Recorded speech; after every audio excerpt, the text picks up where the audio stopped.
Price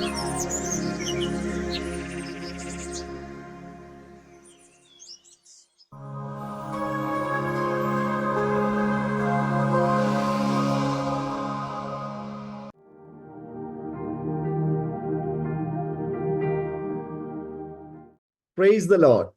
aroma ടിവിയിലെ എല്ലാ മാന്യ ശ്രോതാക്കൾക്കും വേഗം വരുന്ന കർത്താവായ യേശു ക്രിസ്തുവിന്റെ തന്നെ തിരുനാമത്തിലെ വന്ദനത്തെയും സ്വാഗതത്തെയും അറിയിക്കുന്നു.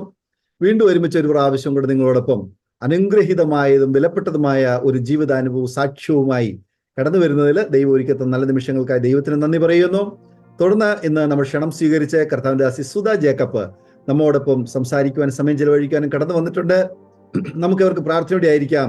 കർത്താവിന്റെ ദാസി സിസ്റ്റർ സുധ ജേക്കബിനെ തികഞ്ഞ സ്നേഹത്തോടും ആദരവോടും കൂടി ഞങ്ങൾ അരോമ ടിവിയിലെ പ്രേക്ഷകരോടൊപ്പം സമയം ചെലവഴിക്കുന്നതിനായി സ്വാഗതം ചെയ്തു കൊള്ളുന്നു. Praise the lord aunty. Praise the lord pastor. എന്തൊക്കെയുണ്ട് വിശേഷങ്ങൾ? സന്തോഷമായിരിക്കുന്നു, ദൈവകൃപയാണ്. ഓക്കെ, ആന്റി ഒന്ന് പരിചയപ്പെടുത്താമോ? എവിടെ നിന്നാണ് ജോയിൻ ചെയ്തിരിക്കുന്നത്? വീട്ടിൽ ആരൊക്കെയുണ്ട്? ഞാൻ ജോയിൻ ചെയ്തിരിക്കുന്ന കുവൈറ്റിൽ നിന്നുമാ. എനിക്ക് ഹസ്ബൻഡ്, 2 മക്കളാ. മോന് ഒരു മെഡിക്കൽ ഡോക്ടറാ. മോള് ഫൈനൽ ഇയർ മെഡിസിൻ ജോർജിയ പഠിക്കുന്നു. ഞങ്ങൾ 30+ years ആയിട്ട് കുവൈറ്റിലായിരിക്കുന്നു. ഓ ഗ്രേറ്റ്. ആന്റിയെ പരിചയപ്പെടുത്തിയത് വളരെ സന്തോഷമുണ്ട്. ദൈവം അനുഗ്രഹിക്കുമാറാകട്ടെ. ആകട്ടെ, ആന്റി മുന്നോട്ട് പോകുന്നതിന് മുൻപ് ആന്റിയുടെ ബാല്യകാല സ്മരണകളും മാതാപിതാക്കന്മാരെ കുറിച്ചും വിദ്യാഭ്യാസ കാലയളവിനെ കുറിച്ചുള്ള പറയാൻ ആഗ്രഹിക്കുന്ന കാര്യങ്ങളുണ്ടെങ്കിൽ ചില കാര്യങ്ങളൊക്കെ ഒന്ന് പറയാം. ഞാൻ ബോംബെയിലാ ജനിച്ചു വളർന്നത്. എൻ്റെ പപ്പ PWD ഓഫീസ് ബോംബെയിൽ വിവാഹത്തിന് മുന്നേ തന്നെ അവിടെ ജോലി എടുക്കുമായിരുന്നു. വിവാഹം കഴിഞ്ഞ് അവിടെ തന്നെ സെറ്റിലായി. പപ്പയും മമ്മിയും 2 പേരും പുനലൂർ എന്ന് പറഞ്ഞ സ്ഥലത്തിൽ നിന്നുമാ. എനിക്ക് 3 സിസ്റ്റേഴ്സാ. ഞങ്ങൾ ടോട്ടലി 4 പെൺപിള്ളേരാ. ഞാൻ ഏറ്റവും മൂത്തത്. എന്നേലും ഇളയ ഒരു സിസ്റ്റർ കുടുംബമായി ന്യൂയോർക്കിൽ സെറ്റിൽ ആയിരിക്കുന്നു. 3-ാമത്തെ ആള് ബോംബെയിൽ സെറ്റിൽ ആയിരിക്കുന്നു. 4-ാമത്തെ ആള് ഇവിടെ കുവൈറ്റിലായിരിക്കുന്നു. ഞങ്ങളുടെ ചൈൽഡ്ഹുഡ് ഒക്കെ നല്ല ഒരു ഓർമ്മകളുണ്ട്, നല്ല മെമ്മറീസ് ഉണ്ട്. ഞങ്ങളുടെ പപ്പ ആണെങ്കിൽ ഒരു ഇന്റലക്ച്വൽ ആളായിരുന്നു. നല്ല ജോലി ഉണ്ടായിരുന്നു, ഭയങ്കര ഇന്റലിജന്റ് നോളജബിൾ ഒരാളായിരുന്നു. അപ്പൊ അങ്ങനെ ഞങ്ങളെ 4 പേരെയും ആ ഒരു രീതിയിൽ വളർത്തണം എന്നുള്ള ഒരു ആഗ്രഹം പപ്പയ്ക്ക് ഉണ്ടായിരുന്നു. അപ്പൊ ഞങ്ങളെ ഹൈ സ്റ്റഡീസ് തന്ന് കോൺവെന്റ് സ്കൂളിലെല്ലാം പഠിപ്പിച്ച് നല്ല രീതിയിൽ എപ്പോഴും പറയായിരുന്നു, എൻ്റെ 4 പെൺപിള്ളേർ എനിക്ക് 4 ആണുങ്ങൾ പോലെയാ. He was very proud of us. നല്ല പ്രൗഡായിരുന്നു. അപ്പൊ ആ രീതിയിലാ ഞങ്ങളെ വളർത്തിക്കൊണ്ട് വന്നത്. ഞങ്ങളുടെ മമ്മി ഭയങ്കര ഗോഡ് ഫിയറിങ് ഒരു വിമൻ ആയിരുന്നു. പ്രാർത്ഥനയിൽ, ഞങ്ങൾ ഓർത്തഡോക്സ് ഫാമിലിയിലാ ജനിച്ചു വളർന്നത് ഞാൻ. പക്ഷെ അറിഞ്ഞിരിക്കുന്ന സത്യത്തിൽ മമ്മിക്ക് പ്രാർത്ഥനയിൽ ഒത്തിരി ഇമ്പോർട്ടൻസും സിഗ്നിഫിക്കൻസും കൊടുക്കുന്ന ഒരു വിമൻ ആയിരുന്നു. എന്നും രാവിലെ എണീറ്റ് പ്രാർത്ഥിക്കും, പാട്ട് പാടും. എന്നിട്ട് ഞങ്ങളെ 4 പേരെയും ഒരു ക്രിസ്ത്യൻ വാല്യൂസിലാ 2 പേരും ഞങ്ങളെ വളർത്തിക്കൊണ്ടിരുന്നത്. മമ്മി കുറെ സ്ട്രിക്റ്റ് ആയിരുന്നു. പക്ഷെ പപ്പ ഒരിക്കലും ഞങ്ങളെ വഴക്ക് പറയുന്നതായിട്ടോ അടിക്കുന്നതായിട്ടോ ഒന്നും ഞാൻ കണ്ടിട്ടും കേട്ടിട്ടും ഇല്ല. മോളേന്ന് വിളിക്കും, 4 പേരും 4 കോണയെന്നും കയറി വരും, ആരെയാ വിളിക്കുന്നതെന്ന് അറിയത്തില്ല. അപ്പൊ അങ്ങനെയാ ഞങ്ങളുടെ ചൈൽഡ്ഹുഡ്. ഇതിൽ പപ്പയുടെ രീതിയിൽ ഞങ്ങൾ വളർന്നു വന്നപ്പോൾ ഞങ്ങൾ ഒത്തിരി ഇൻഡിപെൻഡന്റ് ആയി. ഞങ്ങളുടെ സ്വന്തം കാര്യം ഞങ്ങൾ തന്നെ നോക്കാൻ തുടങ്ങി. കോളേജിലൊക്കെ അഡ്മിഷൻസ് വേണമെങ്കിൽ ഞങ്ങൾ തന്നെ പോയി അഡ്മിഷൻ എടുത്തു കഴിഞ്ഞിട്ടാ വീട്ടിൽ വന്ന് പറയുന്ന ഇന്ന കോളേജിൽ അഡ്മിഷൻ കിട്ടി. ജോലിക്കാണെങ്കിലും അങ്ങനെ. പക്ഷെ മമ്മി ഭയങ്കര ഞങ്ങളെ പഠിപ്പിക്കും. She was A house wife. എന്നിട്ട് ഭയങ്കര യങ് ഏജിലാ മമ്മിയുടെ വിവാഹം കഴിഞ്ഞത്. She was only 19 years. പക്ഷേ മമ്മിയും പപ്പയും 2 പേരും സ്പോർട്സ് പീപ്പിൾ ആയിരുന്നു. ഭയങ്കരമായിട്ട് ഡിസ്ട്രിക്ട് ലെവലിലൊക്കെ അവര് സ്പോർട്സിലൊക്കെ പോവുകയും, മമ്മി ഭയങ്കര ഒരു സ്ട്രോങ് വുമൻ ആയിരുന്നു, പപ്പയും അതുപോലെ തന്നെ. അപ്പൊ ഞങ്ങളെ ഒരു സ്ട്രിക്റ്റ് ആയിട്ട് മമ്മി ഞങ്ങളെ വളർത്തിയത്. ബോംബെ മെട്രോപൊളിറ്റൻ അന്തേരി സിറ്റിയിൽ വളർന്നെങ്കിലും ഞങ്ങളെ എല്ലാം ഒരു കൾച്ചറൽ, ഒരു ക്രിസ്ത്യൻ വാല്യൂസിൽ വളർത്തിയ ഒരു മാതാവായിരുന്നു. ഏതിലും കർത്താവിൽ വിശ്വസിച്ച് മുന്നേറുക എന്നുള്ള ഒരു, and she was very disciplined. എല്ലാ കാര്യത്തിലും ഒരു ഡിസിപ്ലിൻ ഉണ്ടായിരുന്നു മമ്മിക്ക്. അപ്പൊ ഞങ്ങളുടെ 4 പേരുടെയും വളർച്ചയിൽ മമ്മിക്ക് ഒരു വലിയ റോൾ ഉണ്ടായിരുന്നു. അങ്ങനായിരുന്നു ഞങ്ങളുടെ ചൈൽഡ്ഹുഡ്. ഓക്കെ. ആകട്ടെ, ഈ മാതാപിതാക്കന്മാര് ഇപ്പോഴും ഉണ്ടോ? അതോ ഇല്ല, രണ്ടുപേരും ഇല്ല. രണ്ടുപേരും യങ് ഏജിൽ തന്നെ പാസ് അവേ ആയി. പപ്പ ആണെങ്കിൽ അറ്റ് ദ ഏജ് ഓഫ് 56 സർവീസിലായിരിക്കുമ്പോൾ തന്നെ ഹി പാസ്ഡ് അവേ. പക്ഷെ മമ്മി വിശ്വാസ സ്നാനം ഏറ്റ് ഒരു വർഷം കഴിഞ്ഞ ഉടനെ ഷീ പാസ്ഡ് അവേ. മമ്മി ഒരു യങ് ഏജിൽ തന്നെ ഒരു രോഗത്താൽ പിടിക്കപ്പെട്ട് സ്പൈനൽ ഒരു ഇഞ്ചക്ഷൻ കൊടുത്ത് അത് മിസ്റ്റേക്ക് ആയിട്ട് മമ്മി കുറച്ചുനാൾ ബെഡ് റിഡൻ ആയിരുന്നു. അന്ന് I was only in the 7th standard, 8th സ്റ്റാൻഡേർഡിലായിരുന്നു. അപ്പം മമ്മി അവിടെ കുറച്ചുനാൾ പാരലിസിസ് ആയിട്ട് കിടന്നു, കാലുകളിൽ പാരലിസിസ് ഉണ്ടായിരുന്നു. പിന്നെ മരിക്കുന്നവരെയും ഷീ ഹാഡ് ഇഷ്യൂസ്. പക്ഷെ ഒരിക്കലും മമ്മി ഇങ്ങനെ വിഷമിക്കുന്നതായിട്ടോ നിരാശപ്പെടുത്തുന്നതായിട്ടോ ഒന്നും ഞാൻ കണ്ടിട്ടില്ല. അവിടെ കട്ടിലയിലാണെങ്കിലും what she could do independently, എന്ത് ചെയ്യാൻ പറ്റും അതെല്ലാം ചെയ്യുമായിരുന്നു. എനിക്ക് നല്ല ഓർമ്മയുണ്ട്, ആ കട്ടിലയിൽ ഇങ്ങനെ ചാരി ഇരുന്ന്, ഞാനാണല്ലോ മൂത്തത്. അപ്പം 8th സ്റ്റാൻഡേർഡിലായിരിക്കുമ്പോൾ ആ മമ്മിക്ക് ഇങ്ങനെ സംഭവിച്ചത്. അപ്പൊ മമ്മി അവിടെ ഇരുന്ന് എന്നോട് she is to tell me, ഞങ്ങളുടെ ബെഡ്റൂമും കിച്ചണും ആയിട്ട് ഒരു ഡോറിന്റെ വ്യത്യാസം. അപ്പൊ അവിടെ ഇരുന്നോണ്ട് പറയും, മോളെ ടേക്ക് ദിസ്, ഈ ചില്ലി പൗഡർ എടുക്ക, ഈ മല്ലിപ്പൊടി എടുക്ക, ഇങ്ങനെ ചെയ് അങ്ങനെ ചെയ്.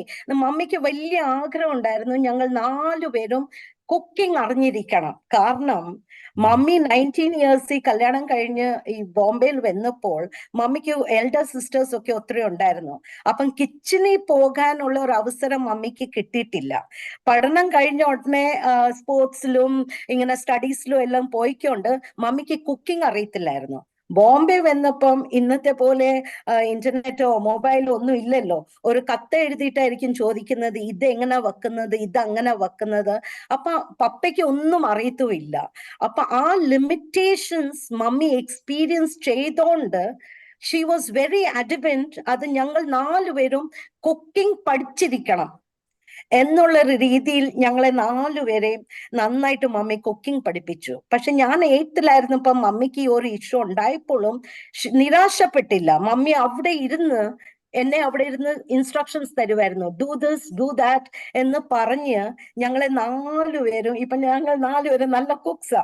മമ്മിയും മരിക്കുന്ന മുന്നേ she was A very good cook. അത് ഞങ്ങളുടെ 4 സൺ ഇൻ ലോസും പറയും, അത് മമ്മിയുടെ കുക്കിംഗ് ആ ഏറ്റവും നല്ലത്. So she was very independent അങ്ങനെ ഒരു രീതിയിൽ. അപ്പൊ മമ്മിയും 58 ഇയേഴ്സ് ആയപ്പം ഷീ പാസ്ഡ് അവേ. പക്ഷെ ഞങ്ങളുടെ എല്ലാവരും 4 പേരെയും നന്മകൾ കണ്ടു, അനുഗ്രഹങ്ങൾ എല്ലാം കണ്ടിട്ടാ ഷീ പാസ്ഡ് അവേ.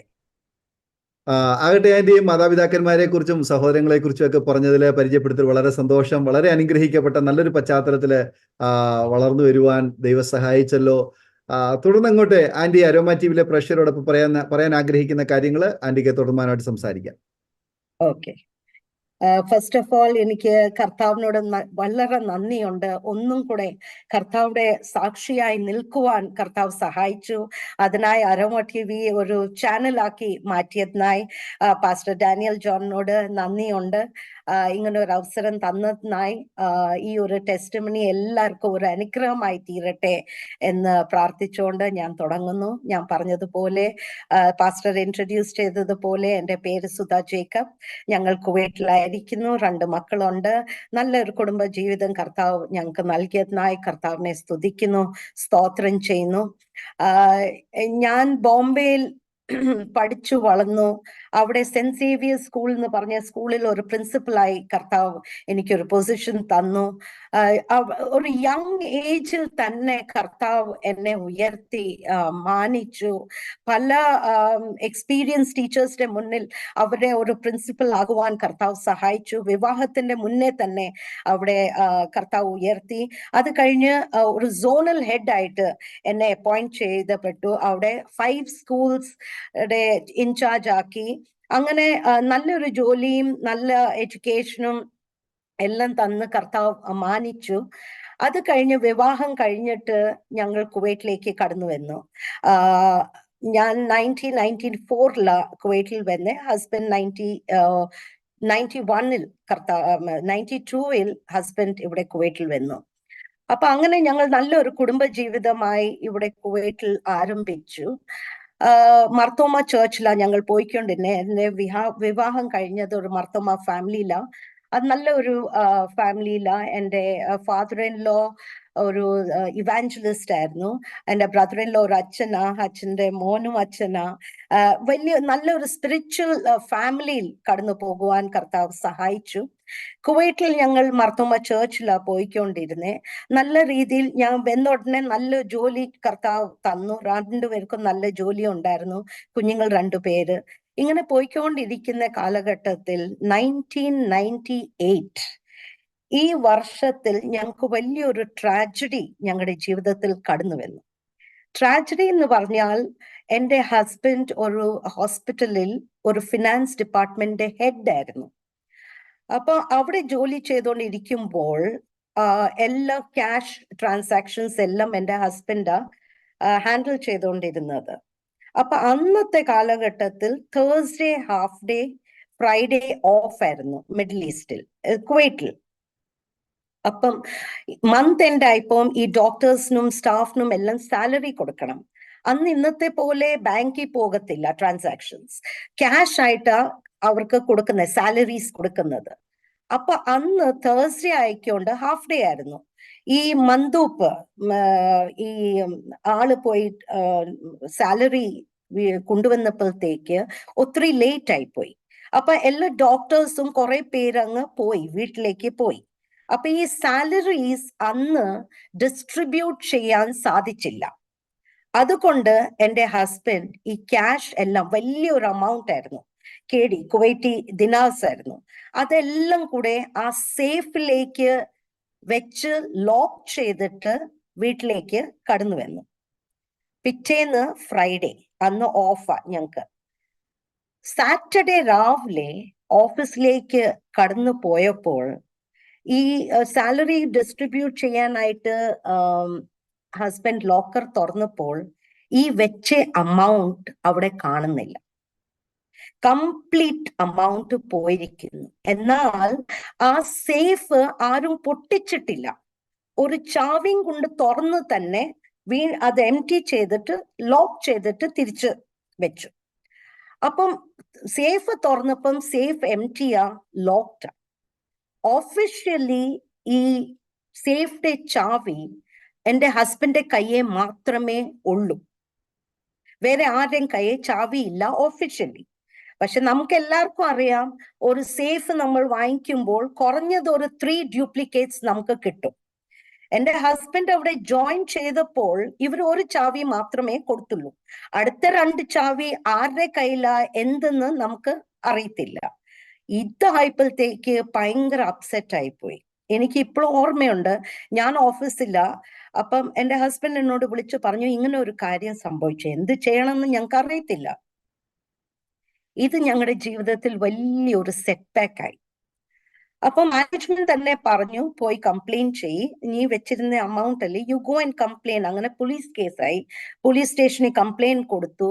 വലിയ പ്രതികൂലത്തിൽ ഞങ്ങൾ കടന്നുപോയി. കാരണം മിഡിൽ ഈസ്റ്റിൽ ഒരു ലീഗൽ ഇഷ്യൂ അത് വലിയൊരു സംഭവമാണ് അവിടെ. അപ്പം കുറേ ദിവസങ്ങൾ ഞങ്ങൾക്ക് ഈ ഇൻവെസ്റ്റിഗേഷനും അതും ഇതും ഒക്കെ പോലീസ് കേസ് ആയിക്കൊണ്ട് ഒത്തിരി ഇൻവെസ്റ്റിഗേഷൻസ് ഒക്കെ നടന്നുകൊണ്ടിരുന്ന ഒരു സമയമാണ്. പക്ഷെ മാനേജ്മെന്റിന് ഫുൾ കോൺഫിഡൻസ് ഉണ്ടായിരുന്നു, അത് this has been taken by somebody else. അവര് പറഞ്ഞത് പിറ്റേന്ന് ഹോളിഡേയാ, അമൗണ്ട് എടുത്തിട്ടുണ്ടെങ്കിൽ പിറ്റേന്ന് തന്നെ കൺട്രി ലീവ് ചെയ്യാൻ പറ്റും. എൻ്റെ ഒരു ഫാമിലി ആയിട്ടാ ഈ കൺട്രിയിൽ താമസിക്കുന്നത്. ഇത് ഞങ്ങളുടെ അപ്പൊ അന്നേ വരെയും മർത്തോമ സഭയിൽ ആണെങ്കിലും ഞങ്ങൾ ഭയങ്കര ആക്റ്റീവ് മെമ്പേഴ്സാ ചേർച്ചിലെ. എൻ്റെ കൂടെയല്ല, എൻ്റെ ഹസ്ബൻഡ് എല്ലാവരുമായിട്ട് നല്ല റിലേഷൻഷിപ്പാ. ഞങ്ങൾക്ക് ഹൈ ഇൻഫ്ലുവൻഷ്യൽ ആൾക്കാരുമായിട്ട് റിലേഷൻഷിപ്പ് ഉണ്ട്. അങ്ങനെയൊക്കെ പോയിക്കൊണ്ടിരുന്ന കാലഘട്ടത്തിൽ ഈ ഒരു ഇഷ്യൂ വന്നപ്പോൾ ആർക്കും ഞങ്ങളെ സഹായിക്കാൻ പറ്റില്ല. അത് ആരെയും പറഞ്ഞിട്ട് കാര്യമില്ല, കാരണം ലീഗൽ ഇഷ്യൂസിൽ ആരും തലയെടുത്തില്ല. എത്ര വലിയ ഇൻഫ്ലുവൻസ് ഉണ്ടെങ്കിലും എത്ര വലിയ വാസ്ത ഉണ്ടെങ്കിലും ആർക്കും നമ്മളെ സഹായിക്കാൻ പറ്റത്തില്ല. ഈ ഒരു ഇൻസിഡന്റ് എന്നെ ആകെപ്പാടെ തളർത്തി കളഞ്ഞു. എൻ്റെ ഹസ്ബൻഡ് കുറച്ചും കൂടെ സ്ട്രോങ് ആയിരുന്നു, ഇല്ല ഇതിൽ ഏതെങ്കിലും ഒരു സൊല്യൂഷൻ കാണും. കുഞ്ഞുങ്ങളോട് പറയാനും പറ്റത്തില്ല. ഒരു ആകപ്പാടെ ആരും പിന്നെ നമ്മളുമായിട്ട് കൂടുതൽ കോണ്ടാക്ട്സ് ഇല്ല. ഒരു വല്ലാത്ത ഒരു സിറ്റുവേഷനിൽ കൂടെ കടന്നു പോകുന്ന ഒരു സമയമായിരുന്നു. ഞാൻ ആകപ്പാടെ ഡിപ്രസ്ഡ് ആയി.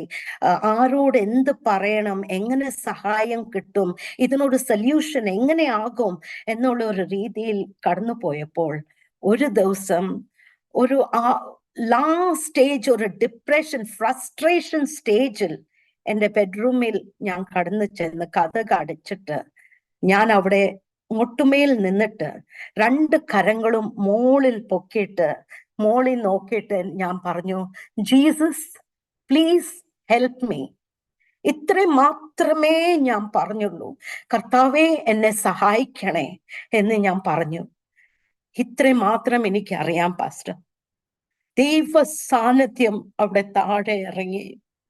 കർത്താവിടെ സ്നേഹം, ഒരു അമ്മ തന്റെ കുഞ്ഞിനെ ഒരു മാർവോട് അണച്ച് ആശ്വസിപ്പിക്കുന്നത് പോലെ എനിക്ക് തോന്നി. കർത്താവിടെ സാന്നിധ്യം അത്രയും മാത്രം ഞാൻ അനുഭവിച്ചു. 2 കരങ്ങൾ എന്നെ മാർവോട് അണയ്ക്കുന്നത് പോലെ എനിക്ക് തോന്നി. കർത്താവിടെ ആ സ്നേഹം ഇത്രയും മാത്രം ആഴത്തിലാണോ എന്ന് പോലും എനിക്ക് തോന്നിപ്പോയി. കർത്താവ് എന്നോട് പറയുന്നത് പോലെ, മോളെ ഞാൻ നിന്റെ കൂടെ ഉണ്ട്, ഐ വിൽ ഹെൽപ്പ് യു എന്ന് പറയുന്നത് പോലെ എനിക്ക് തോന്നി. ഒരു 1-1.5 മണിക്കൂർ ഞാൻ ആ സാന്നിധ്യത്തിലായിരുന്നു. എൻ്റെ എന്ത് ടെൻഷനായിരുന്നു, ഏത് വിഷയത്തിൽ ഞാൻ ഭാരപ്പെട്ടു, നിമിഷ നേരം കൊണ്ട് ഒരു സമാധാനം, ഒരു സന്തോഷം, ഒരു ജോയ് എൻ്റെ ഉള്ളത്തിൽ നിന്നും ഇങ്ങനെ എനിക്ക് അവിടെ നിന്ന് ആ സാന്നിധ്യത്തിൽ നിന്നും മാറണ്ട. എത്ര അടുത്ത് കർത്താവ് വരുന്നു അത്രയും ഞാൻ കർത്താവിനെ മുറുക്കി പിടിച്ച് എൻ്റെ ദൈവമേ ഇത് മാത്രം മതി എന്നുള്ളൊരു ആ സമാധാനവും ആ സന്തോഷവും ഞാൻ അനുഭവിച്ചു. അന്നേ വരെയും പാസ്റ്റർ, എൻ്റെ മമ്മി പറയുമായിരുന്നു, പ്രാർത്ഥിക്കണം, ഉറങ്ങുന്ന മുന്നേ പ്രാർത്ഥിക്കണം, എണീക്കുമ്പോൾ പ്രാർത്ഥിക്കണം, എല്ലാം പ്രാർത്ഥിക്കണം എന്ന് പറഞ്ഞപ്പോഴും കർത്താവിടെ ഒരു ഇമേജ് എൻ്റെ മനസ്സിൽ ഉണ്ടായിരുന്നത്, he's like A principal, strict ഉള്ള ഒരു ദൈവമാ.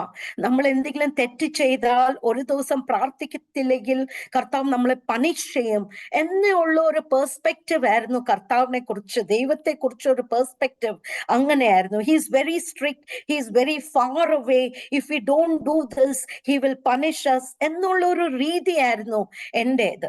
പക്ഷേ അന്ന് കർത്താവിടെ ആ സ്നേഹം ഞാൻ രുചിച്ചറിഞ്ഞപ്പോൾ എനിക്ക് കർത്താവിനെ ആ ഒരു പെർസ്പെക്റ്റീവിൽ നിന്നും കംപ്ലീറ്റ്ലി മാറി.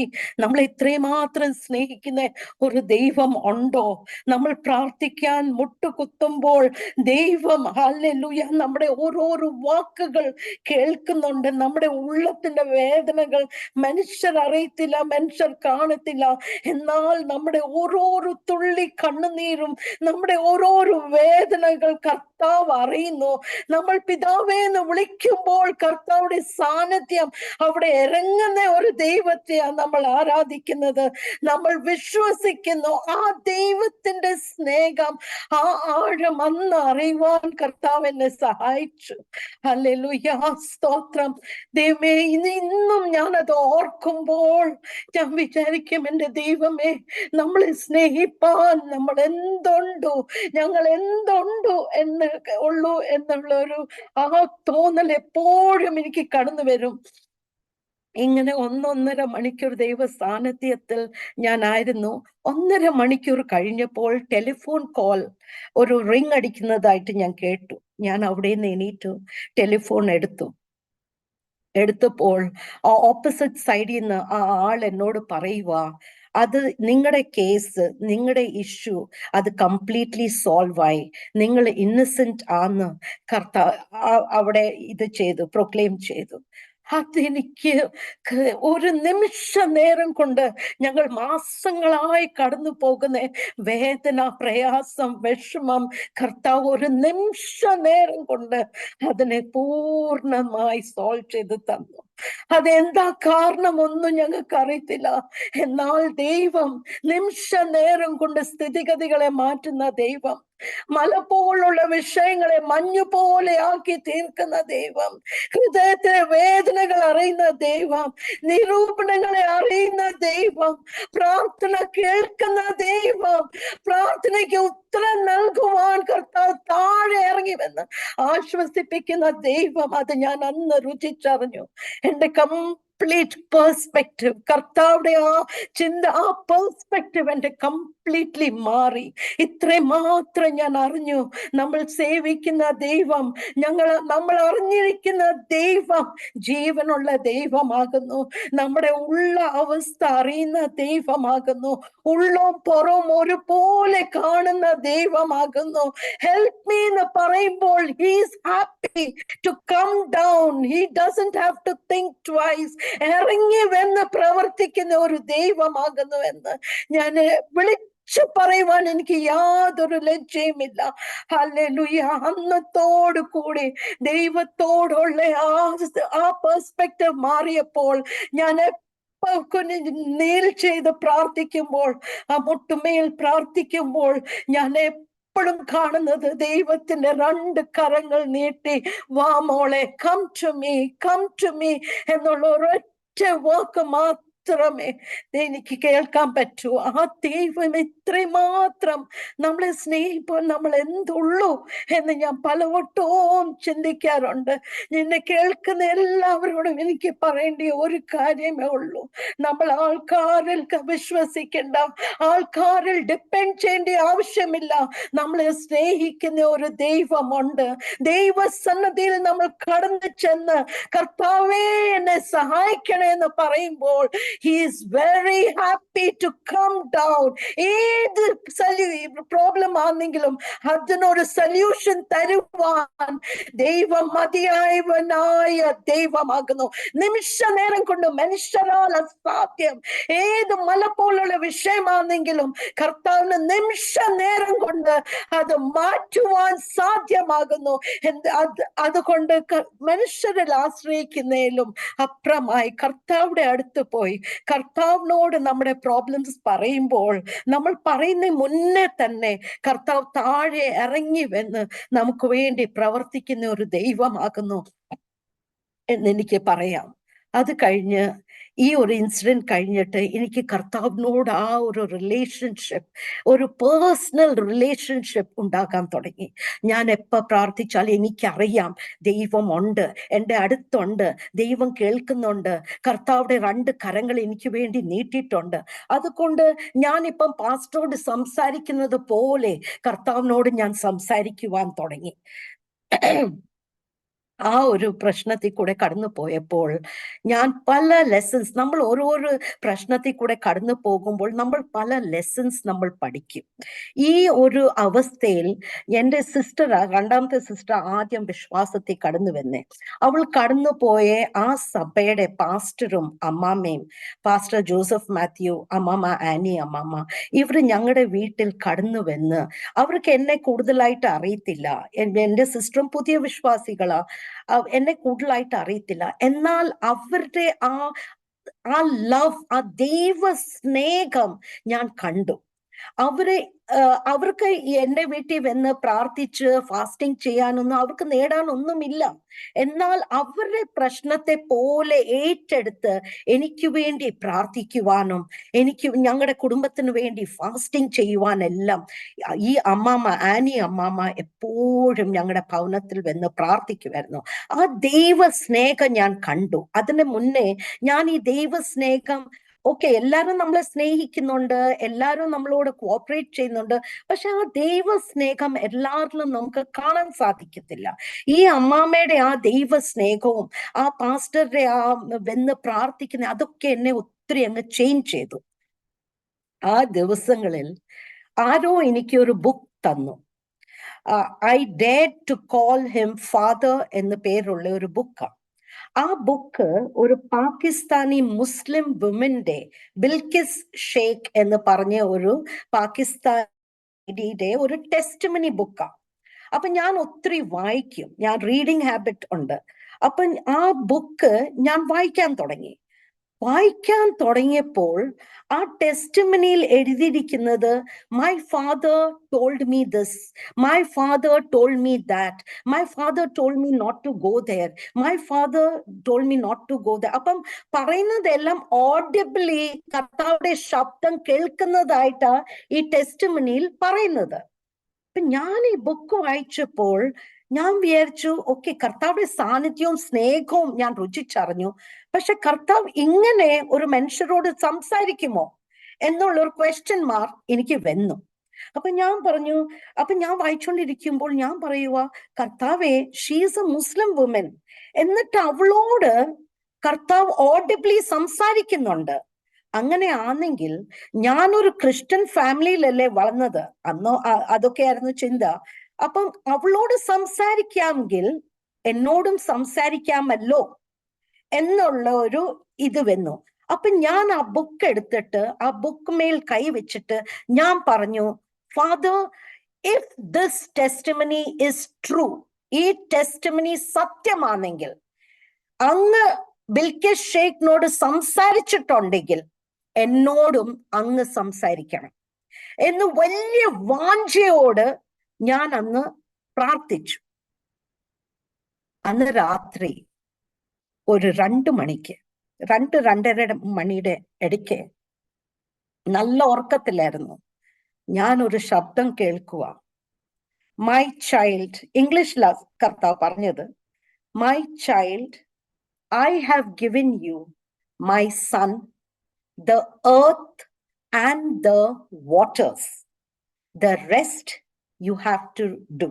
മലയാളത്തിൽ, മകളെ, ഞാൻ എൻ്റെ മകനെ തന്നു, ഈ ഭൂമിയെ തന്നു, വെള്ളത്തെ തന്നു, ബാക്കി നീ ചെയ്യണം. ഈ ശബ്ദം കേട്ടോണ്ടിരിക്കുമ്പോൾ എൻ്റെ മനസ്സിൽ പെട്ടെന്ന് ഞാൻ എണീറ്റു. കർത്താവെ, ദൈവമേ, are you speaking to me? ദൈവമാണോ എന്നോട് സംസാരിക്കുന്നത് എന്ന് ചിന്തിച്ച സമയത്ത് വീണ്ടും അതേ ശബ്ദം, അതേ വാക്കുകൾ കർത്താവ് എന്നോട് പറഞ്ഞു. My child, I have given you my son, the earth and the waters, the rest you have to do. ഇത് കേട്ടോടനെ കംപ്ലീറ്റ് കൺഫർമേഷൻ ആയി ദൈവമായി എന്നോട് സംസാരിക്കുന്നത്. ആ ശബ്ദം ഞാൻ ഒരിക്കലും മറക്കാൻ പറ്റത്തില്ല. ദാറ്റ് സ്ട്രോങ് വോയിസ് ആണെങ്കിലും ഒരു പിതാവുടെ ആ സ്നേഹം ആ വോയിസിൽ കൂടെ നമുക്ക് കേൾക്കാൻ പറ്റും. നല്ല സ്ട്രോങ് വോയിസാ, ഒരിക്കലും മറക്കത്തില്ല. എന്നാൽ ആ വാക്കുകൾ ഭയങ്കര സ്നേഹത്തോട് കർത്താവ് പറയുന്നതായിട്ട് ഞാൻ എക്സ്പീരിയൻസ് ചെയ്തു. അന്ന് കർത്താവ് എന്താ പറഞ്ഞത്, കർത്താവ് എന്താ ഉദ്ദേശിക്കുന്നത് എനിക്ക് മനസ്സിലായില്ല. പക്ഷെ ഇത്രയും മാത്രം എൻ്റെ മനസ്സിൽ വന്നത്, ബിൽക്കിസ് ഷെയ്ഖിനോട് സംസാരിച്ച പിതാവ് എന്നോട് സംസാരിച്ചു. അത് വേറൊരു പാഠമായിരുന്നു എനിക്ക്. കർത്താവുടെ ശബ്ദം കേൾക്കുവാൻ ആഗ്രഹിക്കുന്ന ആത്മാക്കളെ തൃപ്തിപ്പെടുത്തുന്ന ഒരു ദൈവമുണ്ട്. ദാഹിക്കുന്ന ആത്മാക്കളെ തൃപ്തിപ്പെടുത്തുന്ന ഒരു ദൈവമുണ്ട്. Those who diligently seek the Lord, they will find him എന്നുള്ളൊരു പാഠം ഞാൻ പഠിച്ചു.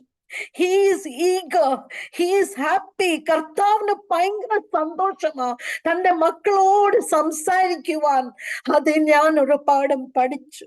ഒരു കുഞ്ഞ് പിതാവിടെ അടുത്ത് പോകുമ്പോൾ എത്ര ഹൈ പൊസിഷൻ ആണെങ്കിലും ആ കുഞ്ഞിന്റെ ആ ശബ്ദം കേൾക്കുവാനും ആ കുഞ്ഞിനോട് റെസ്പോണ്ട് ചെയ്യുവാനും ഈ ലോകപരമായ പിതാവിന് ഇത്രയും ഇഷ്ടമാണെങ്കിൽ നമ്മുടെ സ്വർഗസ്ഥനായ പിതാവിനോട് നമ്മൾ ചോദിക്കുമ്പോൾ, പിതാവേ എന്നോട് സംസാരിക്കണേ, he is happy to do it. എൻ്റെ കർത്താവ് സംസാരിക്കുന്ന ദൈവമാ. എൻ്റെ കർത്താവ് നമ്മുടെ ആഗ്രഹങ്ങളെ മാനിക്കുന്ന ഒരു ദൈവമാ, ഒരു പിതാവാ. നമ്മളെ എത്രമാത്രം ആഴത്തിൽ സ്നേഹിക്കുന്ന ഒരു ദൈവമാകുന്നു എന്ന് അന്ന് വീണ്ടും എൻ്റെ ജീവിതത്തിൽ അത് എക്സ്പീരിയൻസ് ചെയ്യുവാൻ എനിക്ക് സാധിച്ചു. അത് കഴിഞ്ഞ് കർത്താവ് എന്താ എന്നോട് പറഞ്ഞത്, എന്താ കർത്താവ് എന്നെ കുറിച്ച് ഉദ്ദേശിച്ചത്, what did he mean by saying ഞാൻ എൻ്റെ മകനെ തന്നു, ഈ ഭൂമിയെ തന്നു, ഈ വെള്ളത്തെ തന്നു, ഞാൻ എന്താ ഈ ഭൂമിയിൽ ചെയ്യേണ്ടത്, എന്താ കർത്താവ് എന്നെ കുറിച്ച് ഉദ്ദേശിക്കുന്നത് എന്ന് ഞാൻ വീണ്ടും കർത്താവിനോട് ചോദിച്ചു. കർത്താവെ, what did you mean by it? അന്ന് കർത്താവ് രാത്രി എന്നോട് പറഞ്ഞു, റീഡ് മാത്യു ചാപ്റ്റർ 5, ഗിരിപ്രഭാഷണം, ദ ബിയാറ്റിറ്റ്യൂഡ്സ്. അന്ന് എനിക്ക് അറിയത്തില്ല വാട്ട് ഇസ് മാത്യു ചാപ്റ്റർ 5. അന്ന് രാത്രി എനിക്ക് ഇപ്പോഴും ഓർമ്മയുണ്ട്, ഞാൻ ആ ബൈബിളും എടുത്തോണ്ട് ബാത്റൂമിൽ ഓടി അവിടെ ആ ക്ലോസറ്റ് മേൽ ഇരുന്നിട്ട് ഞാൻ ആ ചാപ്റ്റർ തുറന്നു വായിച്ചു. അതിൽ ഓരോരോ കാര്യങ്ങൾ കർത്താവ് പറഞ്ഞത്, ഇതാ കർത്താവ് നമ്മളെ കുറിച്ച് ഉദ്ദേശിക്കുന്നത്. I have given my son. അത് ആർക്കും തരാൻ പറ്റാത്ത ഒരു കാര്യമാ. പിതാവായ ദൈവത്തിന് മാത്രമേ സ്വന്തം പുത്രനെ ഈ ഭൂമിയിൽ അയക്കുവാൻ പറ്റൂ. പിതാവിന് മാത്രമേ ആ സ്വന്തം പുത്രനെ നമുക്ക് വേണ്ടി ഒരു യാഗമായി കഴിക്കുവാൻ ദൈവമേ പെർമിഷൻ കൊടുത്തതല്ലോ. ആ ഒരു യാഗത്തിൽ കൂടെ നമുക്ക് സാൽവേഷൻ തന്നെ. ആ പിതാവിന്റെ സ്നേഹം എത്ര ആഴമാകുന്നു എന്ന് നമുക്ക് മനസ്സിലാക്കാവുന്നതേ ഉള്ളൂ. ഈ ഭൂമി ആർക്കും സൃഷ്ടിക്കാൻ പറ്റത്തില്ല. കർത്താവ് പിതാവായ ദൈവത്തിന് മാത്രമേ ഈ ഭൂമിയെ സൃഷ്ടിക്കാൻ പറ്റത്തുള്ളൂ. ഈ ഭൂമിയിൽ ആക്കിയത് സ്വർഗസ്ഥനായ പിതാവാകുന്നു. അത് ആർക്കും സാധ്യമല്ല. മനുഷ്യരെ എത്ര ഡെവലപ്പ് ചെയ്തെന്ന് പറഞ്ഞാലും ഇതൊന്നും മനുഷ്യരാൽ സാധ്യമല്ല. വെള്ളം, നമുക്ക് ആവശ്യമുള്ള വെള്ളം എത്രയോ സോഴ്സസിൽ കൂടെ നമ്മുടെ പിതാവിന് മാത്രമേ തരാൻ സാധ്യമുള്ളൂ. ഈ നമുക്ക് അസാധ്യമുള്ള കാര്യങ്ങൾ പിതാവ് നമുക്ക് തരുമ്പോൾ കർത്താവ് നമ്മളെ കുറിച്ച് ഉദ്ദേശിക്കുന്നത് എന്ത് എന്ന് കർത്താവ് എന്നെ പഠിപ്പിച്ചു. ആ ബിയാറ്റിറ്റ്യൂഡ്സിന്റെ ഓരോരോ സെന്റൻസ് ഞാൻ വായിച്ചു മെഡിറ്റേറ്റ് ചെയ്ത് കർത്താവ് എന്താ നമ്മളെ കുറിച്ച് ഉദ്ദേശിക്കുന്നത് എന്ന് അതിൽ കൂടെ കർത്താവ് എന്നെ പഠിപ്പിച്ചു. നമ്മൾ ഒരു കൊച്ചു കുഞ്ഞിനെ പഠിക്കുന്ന പോലെ കർത്താവ് ഓരോരോ നിമിഷം എന്നെ പഠിപ്പിക്കുവാൻ തുടങ്ങി. എനിക്ക് മനസ്സിലായി, നമ്മൾ ആരെ അടുത്ത് കടന്നു പോയി നമ്മുടെ ഡൗട്ട്സോ ഒന്നും ചോദിക്കേണ്ട ആവശ്യമില്ല. പിതാവിന്റെ സന്നദ്ധിയിൽ ഇരുന്ന് നമ്മുടെ ഓരോരോ ക്വസ്റ്റ്യൻസ് ചോദിക്കുമ്പോൾ പിതാവ് ഒരു കൊച്ചു കുഞ്ഞിനെ എക്സ്പ്ലെയിൻ ചെയ്യുന്നത് പോലെ നമുക്ക് എക്സ്പ്ലെയിൻ ചെയ്ത് തരും. ഈ ഒരു മർമ്മം എനിക്ക് അറിയത്തില്ലായിരുന്നു. കർത്താവ് ഇത്രയും മാത്രം തന്നു, നമ്മളെ കുറിച്ച് എന്താ ഉദ്ദേശിക്കുന്നത്, മനുഷ്യരാൽ അസാധ്യമായിട്ട് കർത്താവ് നമുക്ക് തന്ന കാരണം എന്ത്, നമ്മളെ കുറിച്ച് എന്താ കർത്താവ് ഉദ്ദേശിക്കുന്നത് എന്ന് കർത്താവ് എന്നെ പഠിപ്പിച്ചു. അത് കഴിഞ്ഞിട്ട് ഞാൻ എല്ലാ ക്വസ്റ്റ്യൻസും ദൈവ സന്നദ്ധിയിൽ വെക്കുവാൻ തുടങ്ങി. ഓരോരോ എനിക്ക് പല ക്വസ്റ്റ്യൻസ് ഉണ്ടായിരുന്നു. പാസ്റ്ററെ, ബാപ്റ്റിസം എന്ത്, ഹോളി സ്പിരിറ്റ് എന്ത്, ആരാധന എന്ത് എന്നീ ഈ വിധ പല പല പല പല ഈ സ്പിരിച്വൽ ക്വസ്റ്റ്യൻസ് ഞാൻ കർത്താവിനോട് ചോദിക്കാൻ തുടങ്ങി. അങ്ങനെ ഓരോരോ ക്വസ്റ്റ്യൻസിന്റെ ആൻസേഴ്സ് കർത്താവ് എനിക്ക് തരാൻ തുടങ്ങി. ഒന്നുകിൽ ദർശനത്തിൽ കൂടെ, ഇല്ലെങ്കിൽ ശബ്ദത്തിൽ കൂടെ, ഇല്ലെങ്കിൽ വചനത്തിൽ കൂടെ, ഇല്ലെങ്കിൽ ഏതെങ്കിലും ദേവദാസനോ ദേവദാസി കൂടെ ഓരോരോ ക്വസ്റ്റ്യൻസ്. ഞാൻ അന്ന് ദിവസത്തിൽ ചോദിച്ച ക്വസ്റ്റ്യൻ, ആ ആൻസർ എനിക്ക് അന്ന് ഇല്ലെങ്കിൽ വിത്തിൻ 2 days എനിക്ക് ആ ആൻസർ കിട്ടുമായിരുന്നു. അപ്പൊ ഞാൻ ബാപ്റ്റിസത്തിനെ കുറിച്ച്, കർത്താവെ വാട്ട് ഇസ് ബാപ്റ്റിസം, അങ്ങനെ കർത്താവിനോട് ദൈവത്തോട് ഞാൻ ചോദിക്കുവാൻ തുടങ്ങി. 2 വട്ടം കർത്താവ് ദർശനം കാണിച്ചു. ഒരു ദർശനത്തിൽ കൂടെ കാണിച്ചത് യേശു ക്രിസ്തുയുടെ സ്നാനം, യേശു ക്രിസ്തു സ്നാനപ്പെടുന്നത്. He was a son of God. യേശു ക്രിസ്തുവിന് സ്നാനപ്പെടേണ്ട ഒരാവശ്യമില്ല. എന്നാൽ നമുക്കൊരു എക്സാമ്പിളായി യേശു ക്രിസ്തു നമുക്ക് വേണ്ടി നമുക്കൊരു എക്സാമ്പിളായി സ്നാനപ്പെട്ടു. അതെന്നെ കാണിച്ചു. രണ്ടാമത്തത്, യേശു ക്രിസ്തു എന്നെ സ്നാനത്തിൽ കൂടെ സഹായിക്കുന്നത്, ഞാൻ സ്നാനപ്പെട്ട് അതിന്റെ മീനിങ് എന്തുവാ എന്നെ കാണിച്ചു. അങ്ങനെ ആ ബാപ്റ്റിസത്തിന്റെ ക്വസ്റ്റ്യൻ എനിക്ക് ക്ലിയർ ആയി. രണ്ടാമത്തത് ഞാൻ ചോദിച്ചത്, കർത്താവെ, ഈ ലോകത്തിന്റെ എല്ലാ ആൾക്കാരും അങ്ങേ ആരാധിക്കുന്നു, പല രീതിയിൽ കൂടെ അങ്ങേ ആരാധിക്കുന്നത്, പല സ്ഥലത്ത് പോയി അങ്ങേ ആരാധിക്കുന്നത്. ചില പേര് അമ്പലത്തിൽ പോകുന്നു, ചില പേര് മോസ്കിൽ പോകുന്നു, ചില പേര് വേറെടുത്ത് പോകുന്നു. ക്രിസ്ത്യൻസിലാണെങ്കിലും പല രീതിയിലുള്ള ആരാധന നടക്കുന്നുണ്ട്. ഇംഗ്ലീഷിലാ ചോദിച്ചേ, God, so many people, every person in this earth is worshipping you in a different way. Which worship are you pleased with? ഇതായിരുന്നു എന്റെ ക്വസ്റ്റ്യൻ. കർത്താവ് അന്ന് രാത്രി എന്നെ കാണിച്ചു. പല ആരാധനകൾ ഇങ്ങനെ നടന്നുകൊണ്ടിരിക്കുന്നു. പലയിടത്തും ആരാധനകൾ ഇങ്ങനെ ഭയങ്കര ക്ലിയർ ഒരു വിഷൻ പോലെ എന്നെ കാണിച്ചു. പിന്നെ നമ്മൾ സത്യത്തിലും ആത്മാവിലും ആരാധിക്കുന്ന ആ ആരാധന എന്നെ കാണിച്ചു. എന്നിട്ട് എന്നോട് ചോദിച്ചു, my child, which worship should I B pleased വിത്ത് എന്ന് ഇംഗ്ലീഷിൽ ചോദിച്ചു. ഏത് ആരാധനയിലാ ഞാൻ പ്രസാദിക്കേണ്ടത് എന്റെ മകളെ എന്ന് ദൈവം എന്നോട് ചോദിച്ചു. എനിക്ക് ഒരു ക്വസ്റ്റ്യനും ഇല്ലായിരുന്നു. വളരെ ക്ലിയർ ആയിരുന്നു. ദൈവ മക്കൾ ദൈവത്തെ സത്യത്തിലും ആത്മാവിലും ആരാധിക്കണം. ആ ആരാധനയില കർത്താവ് പ്രസാദിക്കുന്നത് എന്ന് എന്റെ ജീവിതത്തിൽ ഞാൻ മനസ്സിലാക്കി. കർത്താവ് എന്നോട് പറഞ്ഞു. അങ്ങനെ ഓരോരോ ക്വസ്റ്റ്യൻസ് ദൈവസന്നിധിയിൽ ഞാൻ കൊണ്ടുവരും. ഒരു കൊച്ചു കുഞ്ഞിനെ പഠിപ്പിക്കുന്നത് പോലെ, അവരുടെ സ്കില്ലും അവരുടെ ഇന്റലക്ച്വൽ മൈൻഡ് പോലെ കർത്താവ് ഓരോരോ എക്സാമ്പിൾസ് തന്ന് കർത്താവ് എന്നെ പഠിപ്പിക്കാൻ തുടങ്ങി. ഹോളി സ്പിരിറ്റിനെ കുറിച്ച് ചോദിക്കാൻ തുടങ്ങി. അങ്ങനെ ബാപ്റ്റിസം എടുക്കാൻ തീരുമാനിച്ചു ഞാൻ. അപ്പൊ എന്റെ ഹസ്ബൻഡ് വിവാഹത്തിന്റെ മുന്നേ തന്നെ സ്നാനപ്പെട്ട ഒരു വ്യക്തിയാണ്. എന്നാൽ പിന്നീട് മാർത്തോമയിലേക്ക് വീണ്ടും പോയി. വിവാഹത്തിന്റെ മുന്നേ തന്നെ എന്നോട് പറഞ്ഞു, അത് ഞാൻ സ്നാനപ്പെട്ട വ്യക്തിയാ എന്ന് എന്നോട് പറഞ്ഞു. അപ്പൊ അന്ന് ഡൽഹിയിൽ വെച്ച് 19 years ആയിരുന്നപ്പോൾ തന്നെ സ്നാനപ്പെട്ടതാ. ഡൽഹിയിൽ വെച്ച് അന്ന് ഒരു റിവർ ഈ ബാൻഡൊക്കെ അടിച്ച് ഇങ്ങനെ പോയി സ്നാനപ്പെടുന്ന ഒരു രീതിയിലാണ് സ്നാനപ്പെട്ടത്. അപ്പൊ എന്നോട് ഇതെല്ലാം എക്സ്പ്ലെയിൻ ചെയ്തു. പക്ഷെ എനിക്ക് ആരും പെന്റിക്കോസ്റ്റൽ എന്തുവാ, ബാപ്റ്റിസം എന്തുവാ ഒന്നും എനിക്ക് അറിയത്തില്ല. അങ്ങനെ ഒരു കോണ്ടാക്ട് എനിക്ക് ഇല്ലായിരുന്നു. അപ്പൊ ഞാൻ ഈ ഒരു ചെവി കൂടെ കേട്ടി മറ്റേ ചെവി കൂടെ കളഞ്ഞു. എനിക്ക് അതിന്റെ ഒരു ഇമ്പാക്റ്റും ഉണ്ടായില്ല. അപ്പം ബാപ്റ്റിസം എടുക്കണമെന്ന് തീരുമാനിച്ചപ്പോൾ ഫസ്റ്റ് തിങ് ആദ്യം പാസ്റ്ററോട് വിളിച്ചു പറഞ്ഞു എനിക്ക് സ്നാനപ്പെടണം. അപ്പൊ അതിന് മുന്നേ പാസ്റ്റർ എനിക്ക് കുറെ ബൈബിൾ സ്റ്റഡി ഒക്കെ തന്നിട്ടുണ്ട്. ഞാൻ ഇടയ്ക്കിടയ്ക്ക് ഇങ്ങനെ ആരാധനയ്ക്കൊക്കെ പോകുമായിരുന്നു. സ്നാനപ്പെടുന്ന മുന്നേ തന്നെ പരിശുദ്ധാത്മാവിൽ കർത്താവ് എന്നെ നിറച്ചു. ആ പരിശുദ്ധാത്മാവിൽ നിറയുന്നതും പോലെ ഒരു ടെസ്റ്റിമണിയാ. എന്റെ ഇളയ സിസ്റ്റർ പെന്റിക്കോസ്റ്റൽ ഞാൻ പറഞ്ഞല്ലോ സഭ പോകുമായിരുന്നു. അപ്പൊ എന്നോട് വിളിച്ചു പറഞ്ഞു, സുധാ നല്ലൊരു ദേവദാസൻ ഇന്ന് വരുന്നുണ്ട് പ്രേയറിന്, നീ ഇന്ന് വരാൻ പറ്റുവാണെങ്കിൽ ദൈവത്തോട് പറ, പരിശുദ്ധാത്മാവിൽ നിന്നെ നിറയ്ക്കാനായിട്ട് പറ, നീ ആ ഒരു ആഗ്രഹത്തോട് കടന്നു വരണം എന്ന് പറഞ്ഞു. അപ്പൊ ഞാൻ ഭയങ്കര ഇതോടുകൂടെ തീഷ്ണതയോട് വേഗം ജോലിയും കഴിഞ്ഞ് വേഗം വീട്ടിൽ വന്ന് ഡ്രസ് ചെയ്ത് ഞാൻ എന്റെ സിസ്റ്ററെ കൂടെ ഈ കൂട്ടായ്മയിൽ കടന്നുപോയി. അപ്പൊ ഈ നല്ല ഒരു കൃപയുള്ള ഒരു ദേവദാസനായിരുന്നു.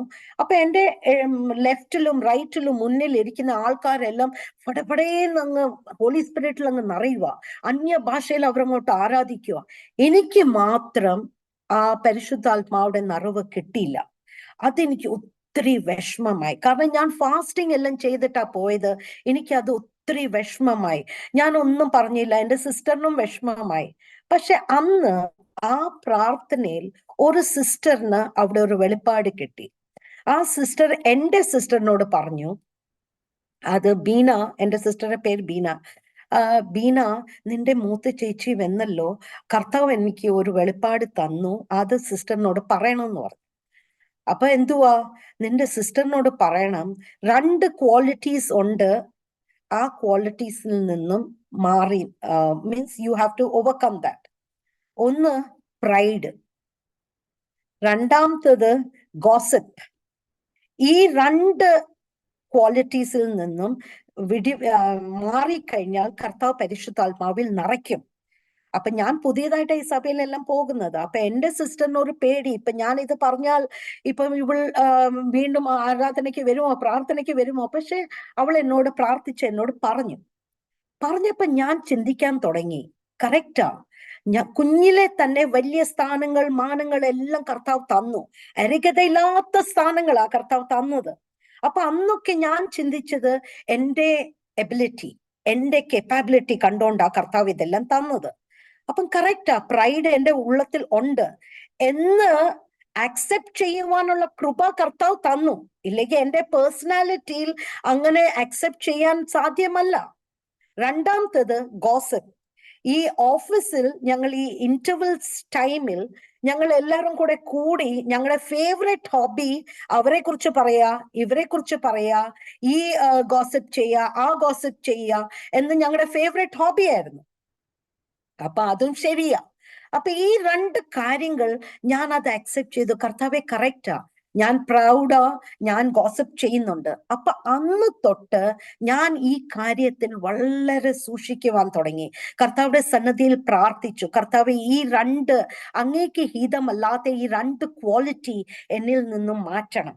ഇന്റർവൽ ടൈമിൽ ഞാൻ എൻ്റെ റൂമിൽ പോയി ബൈബിൾ വായിക്കുവാനോ മെസ്സേജസ് കേൾക്കുവാനോ തുടങ്ങി. ഇതിലൊന്നും ഞാൻ പാർട്ടിസിപ്പേറ്റ് ചെയ്തില്ല.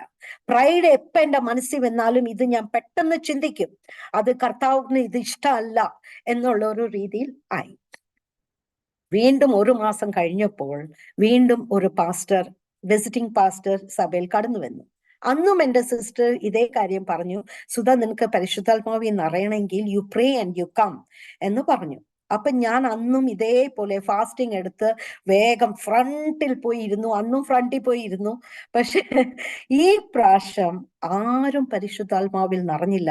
ഞാൻ മാത്രം ശക്തമായിട്ട് അന്യ ഭാഷയുടെ അടയാളത്തോടു കൂടെ കർത്താവ് എന്നെ നിറച്ചു.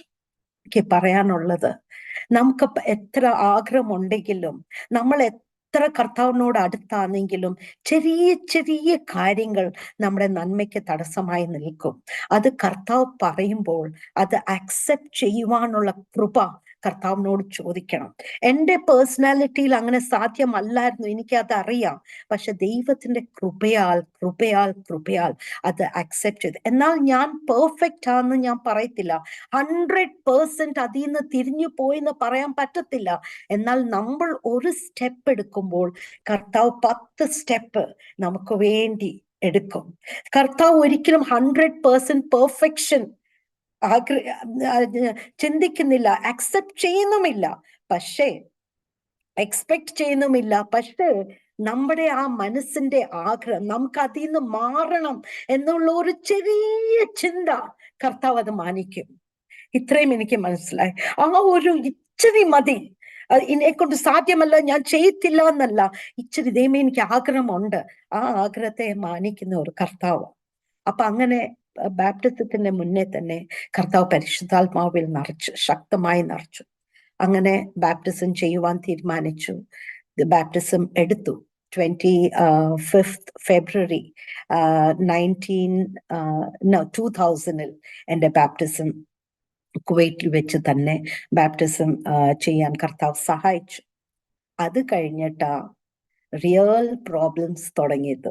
അന്ന് വരെയും കടന്നു പോകാത്ത പ്രയാസവും ബുദ്ധിമുട്ടും വിഷമവും പ്രയാസവും എല്ലാം ബാപ്റ്റിസം കഴിഞ്ഞ് അന്ന് തൊട്ട് എനിക്ക് തുടങ്ങി.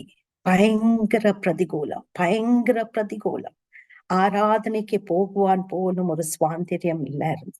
9 വർഷം എനിക്ക് ആരാധനയ്ക്ക് പോകുവാൻ സാധിച്ചില്ല, സത്യാരാധനയിൽ പോകുവാൻ സാധിച്ചില്ല.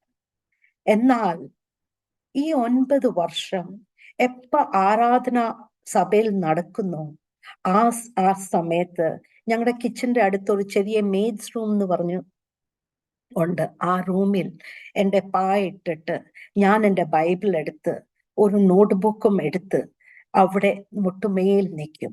അവിടെ ആരാധന നടക്കുമ്പോൾ ഞാൻ ഇവിടെ ഒറ്റയ്ക്ക് ഈ റൂമിൽ മുട്ടുമേൽ നിന്ന് 2 കരങ്ങളും നീട്ടി കർത്താവേ കർത്താവേ എന്നെ സഹായിക്കണേ എന്ന് പറഞ്ഞ് ഞാൻ അവിടെ ഇരുന്ന് പ്രാർത്ഥിക്കും.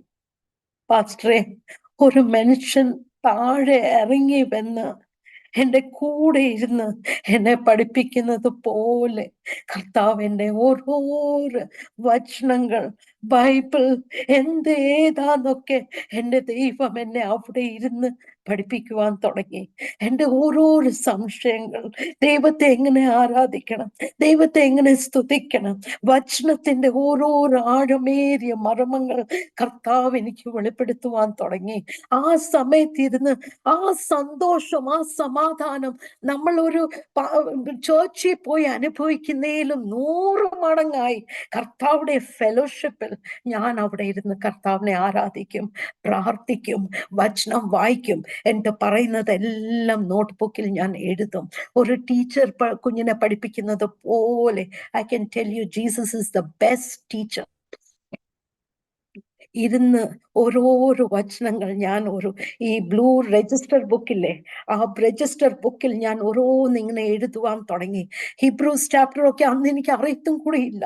ഹിബ്രൂസ് ചാപ്റ്റർ തുറക്കാൻ പറഞ്ഞ ഒരു ദിവസം എന്നോട് ഓരോരോ വചനങ്ങൾ ഏറ്റവും ഈസി ആയിട്ട് മനസ്സിലാക്കത്തക്കോണം കർത്താവ് എന്നെ പഠിപ്പിച്ച് ഞാൻ അങ്ങനെ ഓരോരോ രജിസ്റ്റേഴ്സ് കംപ്ലീറ്റ് ചെയ്ത് എഴുതി ഒരു പല കാർട്ടൺസ് നിറച്ചും ബുക്സ് കർത്താവ് പറഞ്ഞതെല്ലാം എഴുതി ഞാൻ വെക്കുമായിരുന്നു. ആരാധന മിസ് ചെയ്യുക എന്നുള്ള ആ ഒരു തോന്നൽ, ആ ഒരു ഫീലിംഗ് എനിക്ക് വന്നില്ല. കാരണം എൻ്റെ ഫെലോഷിപ്പ് കർത്താവിനോടായിരുന്നു. ഏത് വചനം വായിക്കണം, ഏത് മെസ്സേജ് ഞാൻ കേൾക്കണം, എങ്ങനെ പോകണം എന്ന് പോലും കർത്താവ് എന്നോട് പറയുമായിരുന്നു. ഒറ്റയ്ക്ക് വണ്ടി ഓടിച്ചു പോകുമ്പോൾ കർത്താവുടെ സാന്നിധ്യം അനുഭവിച്ച് ഒരു മനുഷ്യൻ സംസാരിക്കുന്നത് പോലെ കർത്താവ് എന്നോട് സംസാരിക്കും. ഓഫീസിലും ഇന്റർവൽ ടൈമിൽ, സ്പെയർ ടൈമിൽ ഇരുന്ന് കർത്താവുടെ വചനം വായിക്കുവാൻ നേരത്തും കർത്താവുടെ സാന്നിധ്യം അനുഭവിച്ച് ഞാൻ എഴുതുമായിരുന്നു. ഏത് മെസ്സേജസ് ഞാൻ കേൾക്കണം എന്ന് കർത്താവ് എന്നോട് പറയും. അതെല്ലാം ഞാൻ ഓരോന്നായിട്ട് എഴുതും. ഒരു സൈഡിൽ കൂടെ ഞാൻ സ്പിരിച്വലി കർത്താവിനോട് അടുക്കുമ്പോൾ ഒരു സൈഡിൽ കൂടെ പ്രതികൂലം ആഞ്ഞടിച്ച് ഹല്ലേലൂയ പ്രയാസത്തിൽ കൂടെ ഞാൻ കടന്നുപോയി. ഈ വിശ്വാസത്തിൽ നിന്നും പിന്നോട്ട് വലിക്കുവാൻ വേണ്ടി ദുഷ്ടൻ പലവിധ ശ്രമങ്ങൾ നടത്തി. എന്നാൽ അവിടെ എല്ലാം എന്നെ കർത്താവ് നിലനിർത്തി. എൻ്റെ കുഞ്ഞുങ്ങളെ പോലും കുവൈറ്റിൽ നിന്ന് ലീവിംഗ് സർട്ടിഫിക്കറ്റ് എടുത്തിട്ട് ബോംബെയിൽ കൊണ്ടുപോയി ബോർഡിങ്ങിലാക്കി. പക്ഷെ 2 മാസം അകം വെച്ച് കർത്താവ് അവരെ തിരിച്ചു കൊണ്ടുവന്ന അതേ സ്കൂളിൽ അവർക്ക് വീണ്ടും പഠിക്കുവാനുള്ള അവസരം ഒരുക്കി. പലവരെന്നോട് ചോദിച്ചു, പല പുരോഹിതന്മാർ കടന്നു വന്നെന്നോട് ചോദിച്ചു, കർത്താവ് ഇങ്ങനെ സംസാരിക്കുന്നു ഞങ്ങൾക്ക് തോന്നുന്നില്ല, കുടുംബമാണോ വലുത് എന്നൊക്കെ ചോദിച്ചു. അന്നൊക്കെ എൻ്റെ മലയാളം അത്രയും ഫ്ലുവന്റ് അല്ല. എന്നാൽ ആ സമയത്ത് കർത്താവ് തക്ക വാക്കുകൾ എൻ്റെ നാവുമേൽ തരും. എനിക്ക് ഇന്നും ഓർമ്മയുണ്ട്, ഒരു പുരോഹിതൻ വന്ന് എന്നോട് പറഞ്ഞു, ഇങ്ങനെയാണോ കുടുംബജീവിതം, ഇങ്ങനെയാണോ വിശ്വാസത്തിന്റെ പേരിൽ കുടുംബത്തെ വിടുമോ എന്നൊക്കെ എന്നോട് ചോദിച്ചു. എന്നാൽ കർത്താവ് തന്ന വാക്കുകൾ, എൻ്റെ ദൈവം ഞങ്ങളെ രണ്ടുപേരെയും കൂട്ടിച്ചേർത്തിട്ടുണ്ടെങ്കിൽ, ഞങ്ങളുടെ കുടുംബത്തെ കർത്താവ് എസ്റ്റാബ്ലിഷ് ചെയ്തിട്ടുണ്ടെങ്കിൽ ഞങ്ങളുടെ അന്ത്യം വരെ ഞങ്ങൾ ഒരുമിച്ച് നിൽക്കും. ഈ കുടുംബത്തെ മനുഷ്യരിന് ആർക്കും സെപ്പറേറ്റ് ചെയ്യുവാൻ അത് സാധ്യമല്ല. അങ്ങനെ കുറെ പേര്. പക്ഷെ അവിടെയെല്ലാം ഞാൻ പഠിച്ച ഒരു ലെസൺ, നമ്മളെ ഒരാളെ കോണ്ടാക്ട് ചെയ്യുക, അല്ലെങ്കിൽ നമ്മുടെ ഭവനത്തിൽ വന്ന് നമ്മുടെ അഗേൻസ്റ്റ് ആയിട്ട് പറയുവാണെങ്കിലും കർത്താവ് അതൊരു ഓപ്പർച്യൂണിറ്റിയാ നമുക്ക് തരുന്നത്.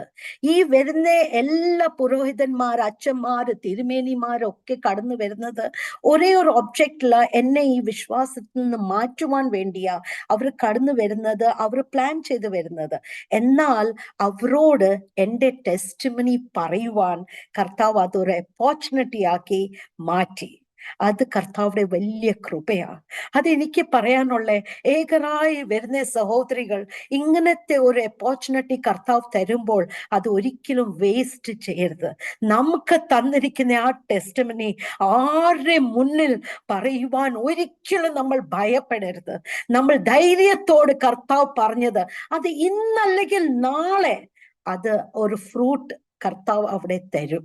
ഈ പറഞ്ഞ എല്ലാ ആൾക്കാരോടും നല്ലൊരു റിലേഷൻഷിപ്പ് ഇന്നും ഞാൻ മെയിൻറ്റെയിൻ ചെയ്യുന്നുണ്ട്. പല ആൾക്കാർ പല രീതി കൂടെ കടന്നു വന്ന് ഇത് പോകുന്നതിന് ശരിയല്ല എന്നൊക്കെ പറഞ്ഞു വന്നെങ്കിലും അതേ ആൾക്കാര് പിന്നീട് എൻ്റെ അടുത്ത് വന്ന് അവർക്ക് വേണ്ടി പ്രാർത്ഥിക്കുവാൻ പറഞ്ഞ കുറെ സഹോദരികളുണ്ട്. അവരുടെ വിഷയത്തിലെല്ലാം എൻ്റെ കർത്താവ് എന്നെ ഒരു അത്ഭുതമായി അവിടെ നിർത്തേണ്ടതിന് വേണ്ടി, ഒരു അടയാളമായി നിർത്തേണ്ടതിന് വേണ്ടി എൻ്റെ കർത്താവ് എന്നെ ഉപയോഗിച്ച്. അത് കർത്താവുടെ വലിയൊരു കൃപയാ, കർത്താവുടെ വലിയൊരു സ്നേഹമാ. എനിക്ക് പറയാനുള്ളത്, എനിക്ക് എന്നെ എൻകറേജ് ചെയ്തേ ആ പാസ്റ്റർ അമ്മാമ്മയെ ഞാൻ ഓർക്കുന്നുണ്ട്. ആനി അമ്മാമ്മ തളർന്നു പോകുന്ന സമയത്ത് എൻ്റെ അമ്മാമ്മ എനിക്ക് വയ്യ എന്ന് പറയുമ്പോൾ എല്ലാം എന്നോട് ഒരേ ഒരു കാര്യം പറയുന്നത്, എൻ്റെ മോളെ, സ്നേഹത്തിൽ കൂടെ അല്ലാതെ നമുക്ക് ആരെയും നേടാൻ പറ്റത്തില്ല. മോളെ സന്തോഷത്തോടെ കിച്ചണിൽ പോയി എല്ലാ ആഴ്ചയിലും ഇങ്ങനെ ലഞ്ചിനും ഡിന്നറിനും ഓരോ ഫാമിലി അച്ഛന്മാരെ പുരോഹിതന്മാരെ എല്ലാം കൊണ്ടുവരുമ്പോൾ എൻ്റെ ദൈവമേ സ്തോത്രം, എന്നോട് അമ്മാമ്മ പറയുമായിരുന്നു, മോളെ നീ കിച്ചണിൽ പോയി പ്രാർത്ഥിച്ചിട്ട് നിനക്ക് എത്ര നന്നായിട്ട് കുക്ക് ചെയ്യാൻ പറ്റും, എത്ര നന്നായിട്ട് ആഹാരം വെക്കാൻ പറ്റും, നീ സന്തോഷത്തോടെ ഉണ്ടാക്കി കൊടുക്ക്. ഞാൻ അതുപോലെ ചെയ്യും. അമ്മമ്മ എനിക്ക് വേണ്ടി പ്രാർത്ഥിക്കും. അങ്ങനെ വൈകുന്നേരം ഡിന്നർ ഇല്ലെങ്കിൽ ലഞ്ച് ആകുമ്പോഴത്തേക്ക് ഏറ്റവും ടേസ്റ്റി ഉള്ള ഫുഡ് അവര് വരുന്ന ഓരോരുത്തരും കഴിച്ച് സന്തോഷിച്ച് തൃപ്തിപ്പെടത്തക്കോണം കർത്താവ് സഹായിക്കും. എന്നിട്ട് അവരെ മുന്നിൽ എൻ്റെ എൻ്റെ ടെസ്റ്റിമണീസ് പറയുവാനും ഷെയർ ചെയ്യുവാനും എല്ലാം കർത്താവ് അതിനുള്ള കൃപ തരും. അങ്ങനെ മീറ്റിംഗ്സിൽ കടന്നു ഒക്കാത്ത സമയത്ത് അമ്മാമ്മ എനിക്ക് വെനസ്ഡേസിലും ഫ്രൈഡേസിലുമാണ് ഞങ്ങളുടെ മീറ്റിംഗ്സ്. വെനസ്ഡേയുടെ മീറ്റിംഗ് കഴിഞ്ഞ് പിറ്റേന്ന് തേഴ്സ്ഡേ മോർണിംഗ് എന്നെ വിളിച്ചിട്ട് പറയും, മോളെ ഇന്നലെ ഇതായിരുന്നു മെസ്സേജ് കേട്ടോ എന്ന് എനിക്ക് വേണ്ടി എഴുതിയ അമ്മാമ്മ പറയുമായിരുന്നു. അതെനിക്ക് വലിയൊരു എൻകറേജ്മെന്റ് ആയിരുന്നു, വലിയൊരു മോട്ടിവേഷൻ ആയിരുന്നു. There is somebody who CARES for me. ആ സഭ മൊത്തം എനിക്ക് വേണ്ടി ഒത്തിരി പ്രാർത്ഥിച്ചിട്ടുണ്ട്. എൻ്റെ സിസ്റ്റർ അവിടെ ഉണ്ടായിരുന്നു, അവൾ ആദ്യം വിശ്വാസത്തിൽ വന്നേ, അവളും എന്നെ ഒത്തിരി എൻകറേജ് ചെയ്ത്. ആ സമയങ്ങളിലെല്ലാം ആ വാക്കുകൾ, ആ എൻകറേജ്മെന്റ്, ആ മോട്ടിവേഷൻ നമുക്ക് വലിയൊരു കാര്യമാണ്. ഒരിക്കലും മറക്കാനൊക്കാത്ത ആ വാക്കുകൾ നമ്മളെ നിലനിർത്തും എന്ന് ഞാൻ പഠിച്ചു.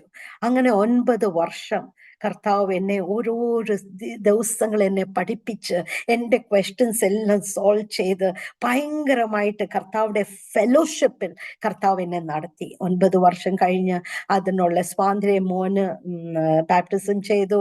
അങ്ങനെയൊക്കെ ആയപ്പോഴത്തേക്ക് ഞങ്ങൾ എല്ലാവരും കുടുംബമായി ആരാധനയ്ക്കെല്ലാം കടന്നു പോകുവാൻ തുടങ്ങി. അങ്ങനെ ഭയങ്കര സന്തോഷത്തോടെ ഇങ്ങനെ കടന്നു പോകുമ്പോൾ ഇങ്ങനെ ഓരോരോ ലെസൺസ് കർത്താവ് എന്നെ പഠിപ്പിക്കുവാൻ തുടങ്ങി. എന്ന് വെച്ചാൽ നമ്മൾ മറ്റുള്ളവർക്ക് വേണ്ടി പ്രാർത്ഥിക്കുക, അതിൻ്റെ ആ ഇമ്പോർട്ടൻസും സിഗ്നിഫിക്കൻസും കർത്താവ് എന്നെ പഠിപ്പിച്ച്. എന്നും കർത്താവ് എന്നെ ഒരു 2:30-3 മണി രാവിലെ എന്നെ ഉണർത്തും. അപ്പൊ എണീക്കുമ്പോൾ ഉടനെ എനിക്കൊരു ഭയങ്കര പ്രേരണ, പ്രാർത്ഥിക്കണം. എന്താ പ്രാർത്ഥിക്കുന്ന ഒരു എജൻഡയും എൻ്റെ അടുത്ത് ഇല്ല.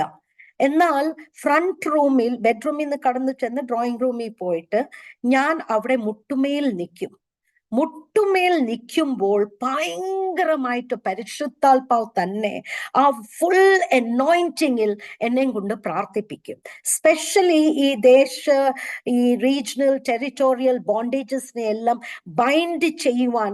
അപ്പൊ അന്യഭാഷയിൽ പ്രാർത്ഥിക്കുന്നത് എന്തുവാന്ന് എനിക്ക് അറിയത്തില്ല, എന്നാൽ എനിക്കറിയാം ഞാൻ വലിയൊരു യുദ്ധക്കളത്തിലാകുന്നു, ആ യുദ്ധത്തിൽ ഞാൻ ഫൈറ്റ് ചെയ്യുക എന്ന് മാത്രം എനിക്കറിയാം. എന്താന്ന് എനിക്ക് അറിയത്തില്ല, എന്നാൽ കർത്താവ് എന്നും എന്നെയും കൊണ്ട് പ്രാർത്ഥിപ്പിക്കും. ചില സമയത്ത് ചില ആൾക്കാരുടെ പേര് എനിക്ക് തരും. ഈ തരുന്ന പേരുകൾ പാസ്റ്ററെ വലിയ പൊളിറ്റിക്കൽ ലീഡേഴ്സ് ആയിരിക്കും, പല ആക്ടേഴ്സും ആക്ട്രസസും അവരൊക്കെ ആയിരിക്കും ഈ പേരുകൾ കർത്താവ് തരുന്നത്. എന്നാൽ സംശയം കൂടാതെ ഞാൻ അങ്ങ് പ്രാർത്ഥിക്കേണ്ടതുപോലെ കർത്താവ് എന്നെ സഹായിക്കും. ഞാൻ പരിശുദ്ധാത്മാവിൽ നിറഞ്ഞ് അവർക്ക് വേണ്ടി പ്രാർത്ഥിക്കും. പിന്നീട് പിറ്റേന്നായിരിക്കും ഞാൻ ഓർക്കുന്നത്, ഇന്ന ആളുടെ പേര് പറഞ്ഞല്ലോ കർത്താവ്, ഈ ആൾക്ക് വേണ്ടി എന്നെ കൊണ്ട് പ്രാർത്ഥിപ്പിച്ചല്ലോ, അപ്പൊ ഈ ആള് ഏത് കഷ്ടതയിൽ കൂടെ കടന്നു പോകുന്നത് എന്ന് ഞാൻ ചിന്തിച്ച് ഞാൻ ഗൂഗിൾ സെർച്ച് ചെയ്യും ഈ ആളെ കുറിച്ച്. കാരണം ഈ പറയുന്ന ആൾക്കാരെല്ലാം ഫേമസ് ആൾക്കാരാ, ലൈക്ക് ആക്ടേഴ്സും ആക്ട്രസസും പൊളിറ്റിക്കൽ ലീഡേഴ്സും അങ്ങനെയൊക്കെ ആൾക്കാരാ. അപ്പൊ ഞാൻ ഈ ഗൂഗിൾ സെർച്ച് ചെയ്ത് നോക്കുമ്പോൾ എന്റെ പാസ്റ്ററെ, അവരെല്ലാം ഒരു വലിയ പ്രതികൂലത്തിൽ കടന്നു പോകുന്ന സാഹചര്യങ്ങളായിരിക്കും. അവർക്ക് വേണ്ടി കർത്താവ് പ്രാർത്ഥിപ്പിക്കും. അങ്ങനെ കർത്താവ് എത്രയോ പേരെ ഉണർത്തുന്നുണ്ടായിരിക്കും രാവിലെ സമയത്ത് എണീറ്റ് അവർക്ക് വേണ്ടി പ്രാർത്ഥിക്കുവാൻ. ഇന്ന് നമ്മൾ ഇവിടെ നിൽക്കുന്നത് പോലും കർത്താവ് എത്ര പേരെ ഉണർത്തി നമുക്ക് വേണ്ടി പ്രാർത്ഥിപ്പിച്ചതായിരിക്കും. അങ്ങനെയല്ലേ നമ്മൾ ഇന്ന് നിൽക്കുന്നത്. എന്നും നമ്മൾ യാത്ര ചെയ്യും, പോകും, വരും. എത്രയോ ആപത്തിന്റെ ഇടയ്ക്ക്, പ്രയാസത്തിന്റെ ഇടയ്ക്ക് നമ്മൾ ഇങ്ങനെ സ്ട്രോങ് ആയിട്ട് നിൽക്കുന്നത് കർത്താവ് എത്ര പേരുടെ പ്രാർത്ഥനയിലാ നമ്മളെ നിലനിർത്തിയിരിക്കുന്നതെന്ന് നമ്മൾ അറിയണം. ഞാൻ അങ്ങനെ ഈ ഗൂഗിൾ സെർച്ച് ചെയ്യുമ്പോൾ ഞാൻ തന്നെ അതിശയിച്ചു പോകും. എന്റെ ദൈവമേ, ഇത്രയും വലിയ പ്രതികൂലത്തിൽ കൂടെയാണോ അവർ കടന്നു പോകുന്നത്? അവർക്ക് വേണ്ടി പ്രാർത്ഥിപ്പാൻ നമ്മളെ ഉണർത്തിയല്ലോ. അതിനായി കർത്താവിനെ സ്തുതിക്കുന്നു, സ്തോത്രം ചെയ്യുന്നു. അങ്ങനെ കർത്താവ് ഇങ്ങനെ ഓരോരോ വിഷയങ്ങൾ തന്ന് ഇങ്ങനെ പ്രാർത്ഥിപ്പാൻ കർത്താവ് സഹായിക്കും. ഒരു ദിവസം, ഒരു വർഷം കുവൈറ്റിൽ കുറച്ചു വർഷം മുന്നേ വലിയൊരു പ്രതികൂലത്തിൽ കൂടെ നമ്മൾ കടന്നുപോയി. എന്ന് വെച്ചാൽ ഒരു all of A sudden traffic department ഒരു ലീഡറിൽ നിന്ന് ആള് മാറി വേറെ പുതിയ ഒരാൾ വന്നു. അയാൾ സ്ട്രിക്റ്റ് റൂൾസ് റെഗുലേഷൻസ് എല്ലാം കൊണ്ടുവന്ന് ആൾക്കാരെ അങ്ങ് ഭയങ്കരമായിട്ട് ഒപ്രസ് ചെയ്യുന്ന ഒരു സ്പിരിറ്റ് ആ രാജ്യം മൊത്തം കടന്നുപോയി. ഒരിക്കലും കടന്നു പോകാത്ത ഈ ചെറിയ രാജ്യം ആ ഒരു കാലഘട്ടത്തിൽ ഭയങ്കര ഭയത്തോടു കൂടെ കടന്നുപോയി. അന്ന് സോഷ്യൽ ആക്ടിവിറ്റീസ് ഇല്ല, സോഷ്യൽ ഗാദറിംഗ് സമ്മതിക്കത്തില്ല, ലൈസൻസ് ഇല്ലാത്തവരെ പറഞ്ഞയക്കുന്നു, എക്സ്പാട്രിയേറ്റ്സിന് ഭയങ്കര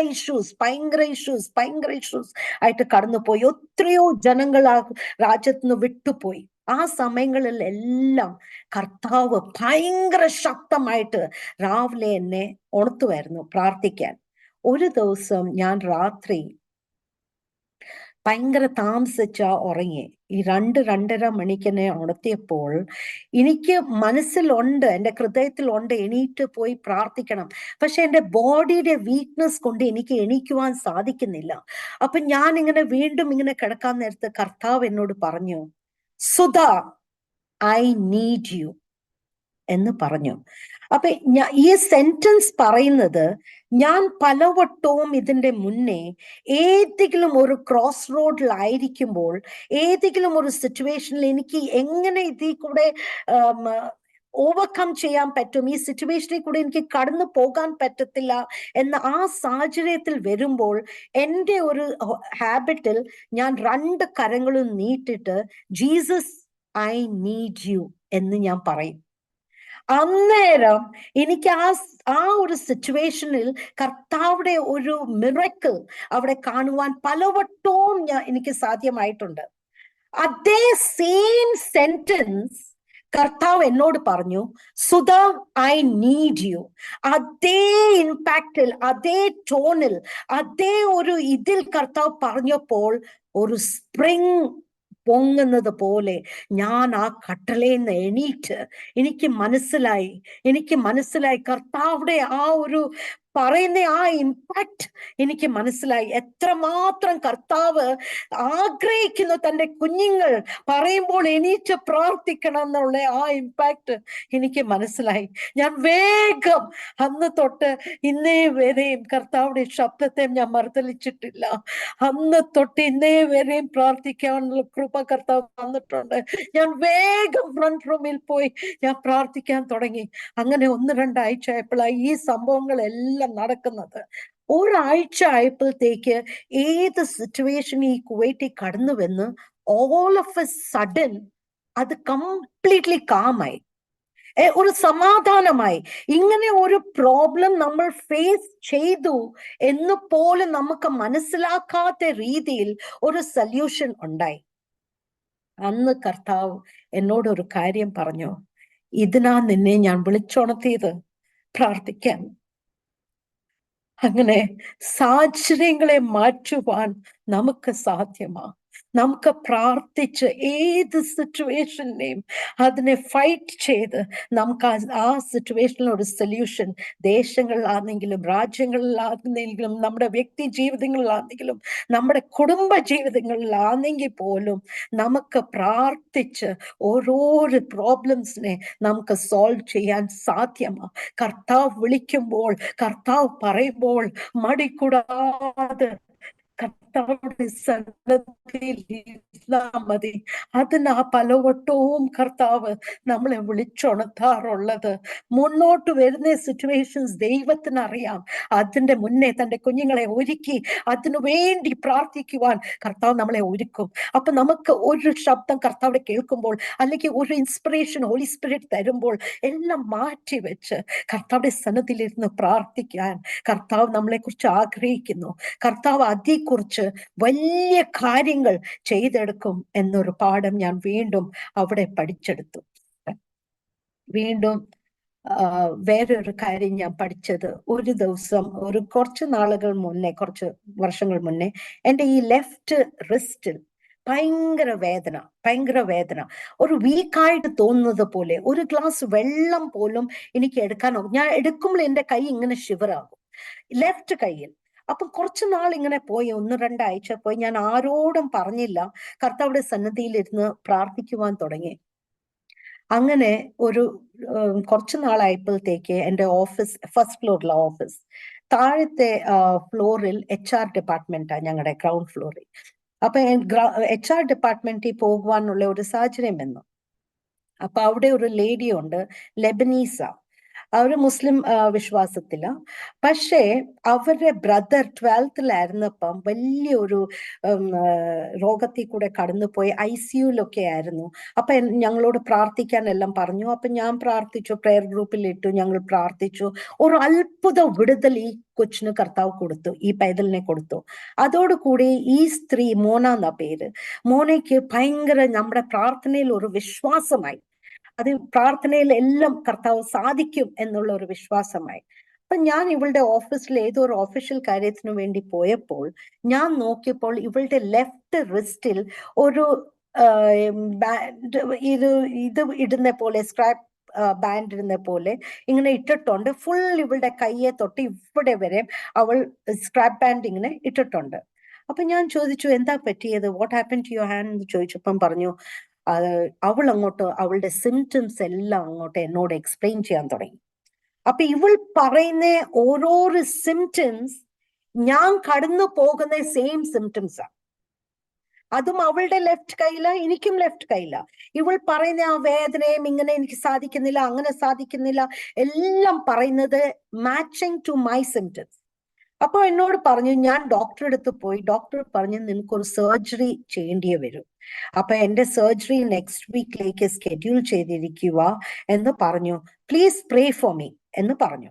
അപ്പൊ ഞാൻ പറഞ്ഞു, ഓക്കെ മോന, ഐ വിൽ പ്രേ എന്ന് പറഞ്ഞ് ഞാൻ ഇവളുടെ റൂമിൽ നിന്നും ഇറങ്ങാൻ പോയപ്പോൾ, ആ കഥകളെ അവിടെ എത്തിയപ്പോൾ കർത്താവ് എന്നോട് പറഞ്ഞു, go and pray for her now എന്ന് പറഞ്ഞു. അപ്പൊ ഓഫീസിലാ, അതും അവളുടെ ഒരു ജനറൽ ഡിപ്പാർട്ട്മെന്റാ.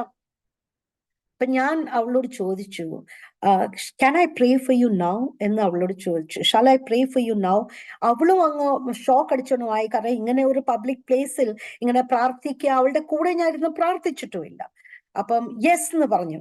ഞാൻ അവളുടെ ഓഫീസിന്റെ കഥകും അടച്ച് അവളുടെ അടുത്ത് ചെന്നിട്ട് അവളുടെ കൈ എടുത്തിട്ട് ഞാൻ പറഞ്ഞു, ഞാൻ പ്രാർത്ഥിക്കുന്നത് ഒരേ ഒരു ആള് നിന്നെ ഹീൽ ചെയ്യാൻ പറ്റും, അത് നമ്മുടെ കർത്താവായ Yesu Kristu. Your healing will come through Jesus, not by my prayers. Do you believe that എന്ന് പറഞ്ഞു. അവൾ യെസ് എന്ന് പറഞ്ഞു. Yes, I believe that. ഞാൻ അവളുടെ കൈ ഇങ്ങനെ വെച്ച് ഒരു 2 സെന്റൻസ് മാത്രമേ പ്രാർത്ഥിച്ചുള്ളൂ. ഇംഗ്ലീഷിലാണ് പ്രാർത്ഥിച്ചത്.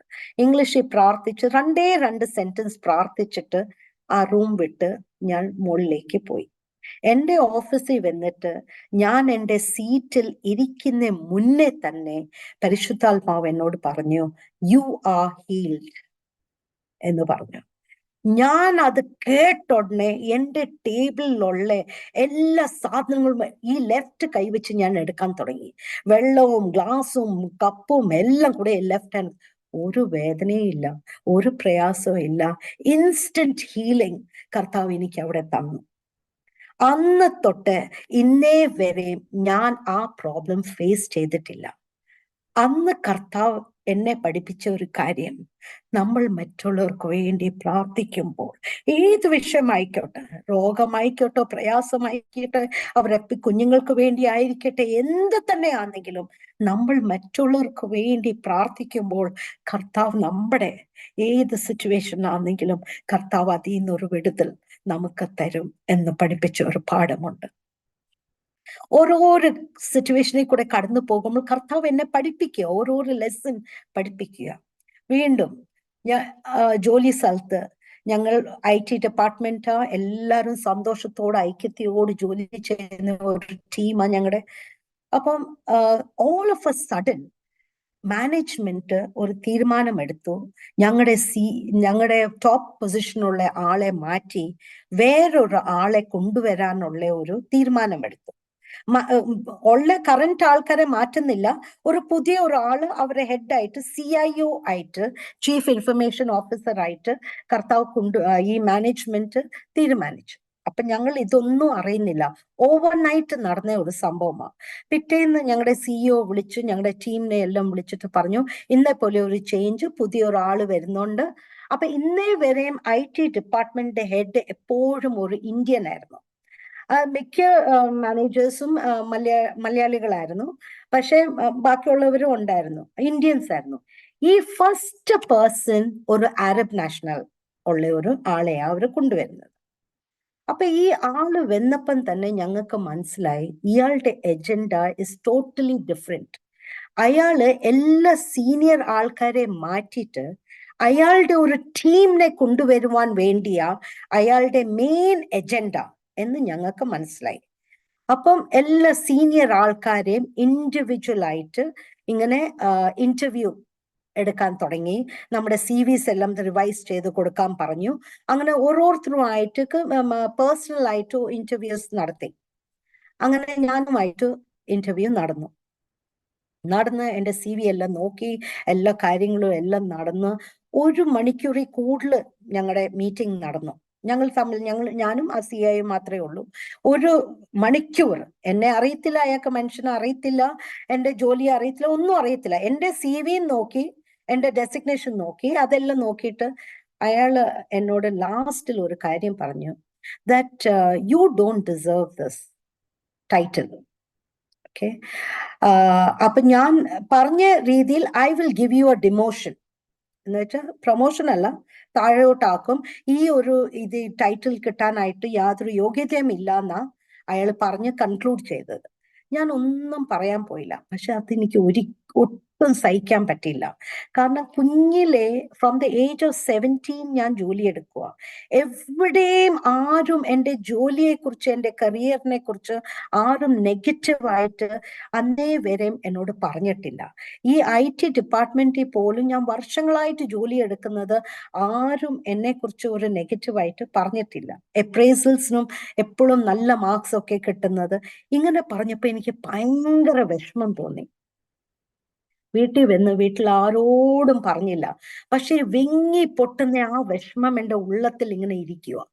പിറ്റേന്ന് പതിവ് പോലെ ഞാൻ 3 മണിക്ക് എണീറ്റു, കർത്താവുടെ സന്നിധിയിൽ അവിടെ ഇരുന്നു, മുട്ടുമേൽ ഇരുന്നു. പക്ഷെ എനിക്ക് ഒന്നും പറയുവാൻ പറ്റുന്നില്ല. കർത്താവുടെ സന്നദ്ധിയിൽ മുട്ടുമേൽ ഇരുന്നിട്ട് കണ്ണുനീര് മാത്രം ഒഴുകുക. എനിക്ക് ഒരു വാക്ക് എൻ്റെ നാവിൽ വരുന്നില്ല, ഒന്നും പറയാൻ സാധിക്കുന്നില്ല. കർത്താവുടെ സന്നദ്ധിയിൽ ഇരുന്ന് ഞാൻ ഇങ്ങനെ കരയുക. ഇങ്ങനെ കരഞ്ഞോണ്ടിരിക്കാൻ നേരത്ത് കർത്താവ് എന്നോടൊരു കാര്യം പറഞ്ഞു. Romans 8:28. I will work everything together for good for those who love me and those who have been called according to my purpose. എന്ന് വെച്ചാൽ കർത്താവ് എല്ലാം നന്മയ്ക്കാക്കി, കർത്താവിനെ വിളിച്ച്, ആ മലയാളത്തിൽ എനിക്ക് എക്സാക്ട്ലി ആ വേഴ്സസ് അറിയത്തില്ല, പക്ഷെ ഇങ്ങനെ കർത്താവ് റോമൻസ് 8:28 കൂടെ എന്നോട് സംസാരിച്ചത്. അപ്പൊ ഞാൻ ചിന്തിച്ചപ്പോൾ, യെസ്, ഞാൻ കർത്താവിനെ സ്നേഹിക്കുന്നു, കർത്താവ് എന്നെ തെരഞ്ഞെടുത്തു. അപ്പൊ കർത്താവ് എനിക്ക് നന്മ മാത്രമല്ലേ ചെയ്യത്തുള്ളൂ, മനുഷ്യർ എത്ര പറഞ്ഞാലും. അപ്പൊ ഞാൻ സമ്മതിച്ചു, yes God, yes, I love you and I have been called according to your purpose, so you will work everything together for good എന്ന് ഞാൻ ഏറ്റു പറഞ്ഞു. പിന്നെ കർത്താവ് ഒരു കൊച്ചു കുഞ്ഞിനോട് പറയുന്നത് പോലെ എന്നോട് പറഞ്ഞു, if a child will ask his father for bread, will he give him a stone? എന്ന് ചോദിച്ചു. ഒരു കുഞ്ഞ് തന്റെ അപ്പനോട് അപ്പൻ ചോദിച്ചാൽ കല്ല് കൊടുക്കുമോ എന്നോട് ചോദിച്ചു. അപ്പൊ ലോകത്തിന്റെ ആയ പിതാവ് ഇത്രമാത്രം തന്റെ കുഞ്ഞുങ്ങളെ സ്നേഹിക്കുന്നെങ്കിൽ ഞാൻ നിന്റെ സ്വർഗസ്ഥനായ പിതാവല്ലേ? നീ എന്നോട് പ്രൊമോഷൻ ചോദിച്ചത് ഞാൻ നിനക്ക് ഡിമോഷൻ തരുമോ എന്ന് ചോദിച്ചു. എനിക്ക് തന്നെ ലജ്ജ തോന്നിപ്പോയി പാസ്റ്ററെ. ഈ ദൈവത്തോട് ഞാൻ എന്തിനു സംശയിച്ചു, ഞാൻ എന്തിന് ഇത്രയും ഭാരപ്പെട്ടു, ഞാൻ എന്തിനു പ്രയാസപ്പെട്ടു? കർത്താവ് എന്നെ ഇത്രയും മാത്രം സ്നേഹിക്കുന്നു എന്റെ പിതാവ്. ഞാൻ ഒരു കാര്യം ചോദിക്കുമ്പോൾ ദോഷമായിട്ട് എന്തെങ്കിലും ചെയ്യുമോ? എന്റെ ദൈവത്തിന്റെ സന്നദ്ധിയിൽ നിന്നും അന്ന് ഞാൻ ഇത്രയും കോൺഫിഡൻസോട് ഞാൻ എണീറ്റു. അന്ന് ഞാൻ ജോലിക്ക് പിറ്റേന്ന് ഞാൻ അന്ന് രാവിലെ ജോലിക്ക് പോയപ്പോ എല്ലാവരുടെയും സിറ്റുവേഷൻ ഇത് തന്നെ. എല്ലാവരും ഭാരപ്പെട്ടിരിക്കുന്നു, പ്രയാസപ്പെട്ടിരിക്കുന്നു. പക്ഷെ എനിക്ക് തന്ന ആ ഒരു കോൺഫിഡൻസ്, ആ ഒരു എൻകറേജ്മെന്റ്, ഈ വചനം എന്റെ ദൈവം എനിക്ക് നന്മയ്ക്ക് ആക്കി മാത്രമേ തീർക്കൂ, എന്റെ ദൈവം എനിക്ക് വേണ്ടി നന്മ മാത്രമേ ചെയ്യൂ എന്ന ആ ഒരു കോൺഫിഡൻസ് എന്റെ ഉള്ളത്തിൽ വന്നിട്ട് ഒരിക്കലും ഒരു ഹഗാറിന്റെ മുഖം ഒരിക്കലും വാടിപ്പോയതില്ല എന്ന് പറഞ്ഞതുപോലെ എന്റെ മുഖം പിന്നീട് ആ ഒരു സിറ്റുവേഷനിൽ വാടിപ്പോയതേ ഇല്ല. കോൺഫിഡൻസോട് കൂടെ എന്റെ ജോലി ചെയ്യുവാൻ ഞാൻ ചെയ്തു. ഒന്നും കൂടുതലായിട്ടും ചെയ്തില്ല, ഒന്നും കുറവായിട്ടും ചെയ്തില്ല. എന്നും നോർമൽ ജോലി ചെയ്യുന്നത് പോലെ ഞാൻ ചെയ്തുകൊണ്ടിരുന്നു. ആൾക്കാർ പലതും പ്രയാസത്തെ, അയ്യോ ഇനി എന്തു ആകും, എങ്ങനെ ആകും എന്നൊക്കെ, അതിലൊന്നും ആ കോൺവെർസേഷനിൽ ഒന്നും ഞാൻ പോകാതെ ദൈവത്തിന്റെ ആ പറഞ്ഞ വാക്കിൽ ഞാൻ ആശ്രയിച്ചു. ഇത് നടന്നത് അറൌണ്ട് നവംബർ എൻഡിലാണ് ഈ സംഭവം നടക്കുന്നത്. അപ്പം ഫെബ്രുവരിയിൽ നോർമലി അപ്രൈസൽസ് നടക്കുന്ന ഒരു പീരിയഡാ. അപ്പം വർഷത്തിന്റെ അപ്രൈസൽസ് നടക്കുന്ന ഒരു പീരിയഡ് ആയപ്പോൾ ഞാൻ കേട്ടത് ഏറ്റവും ഹയസ്റ്റ് സ്കോർ എനിക്ക് തന്നു, ഈ ആള് എനിക്ക് തന്നു. അത് കൂടാതെ ഞങ്ങൾക്ക് ബെസ്റ്റ് എംപ്ലോയി അവാർഡ് നോമിനേഷൻ പോലും എന്നെ ആക്കി. അത് കൂടാതെ എനിക്ക് പ്രൊപ്പോഷനും പ്രൊപ്പോസ് ചെയ്തു, എനിക്ക് വേണ്ടിയുള്ള ഒരു പ്രൊമോഷൻ പ്രൊപ്പോസ് ചെയ്തു.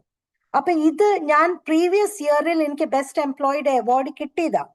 അപ്പൊ ഈ ഒരു കാര്യം HR പോയപ്പോൾ അവർ ഒരു ജസ്റ്റിഫിക്കേഷൻ ചോദിച്ചു. കഴിഞ്ഞ വർഷം കൊടുത്ത ആളിന് തന്നെ വീണ്ടും ബെസ്റ്റ് എംപ്ലോയിയുടെ അവാർഡ് കൊടുക്കുന്നു, അതിനുള്ള ജസ്റ്റിഫിക്കേഷൻ തരണം എന്ന് പറഞ്ഞ് ഇയാൾക്ക് ഒഫീഷ്യൽ ഇതയച്ചു. അപ്പൊ ഇയാളുടെ reply, she is a super woman and she deserves it എന്നുള്ള ഒരു സ്റ്റേറ്റ്മെന്റ് അയാൾ കൊടുത്തത്.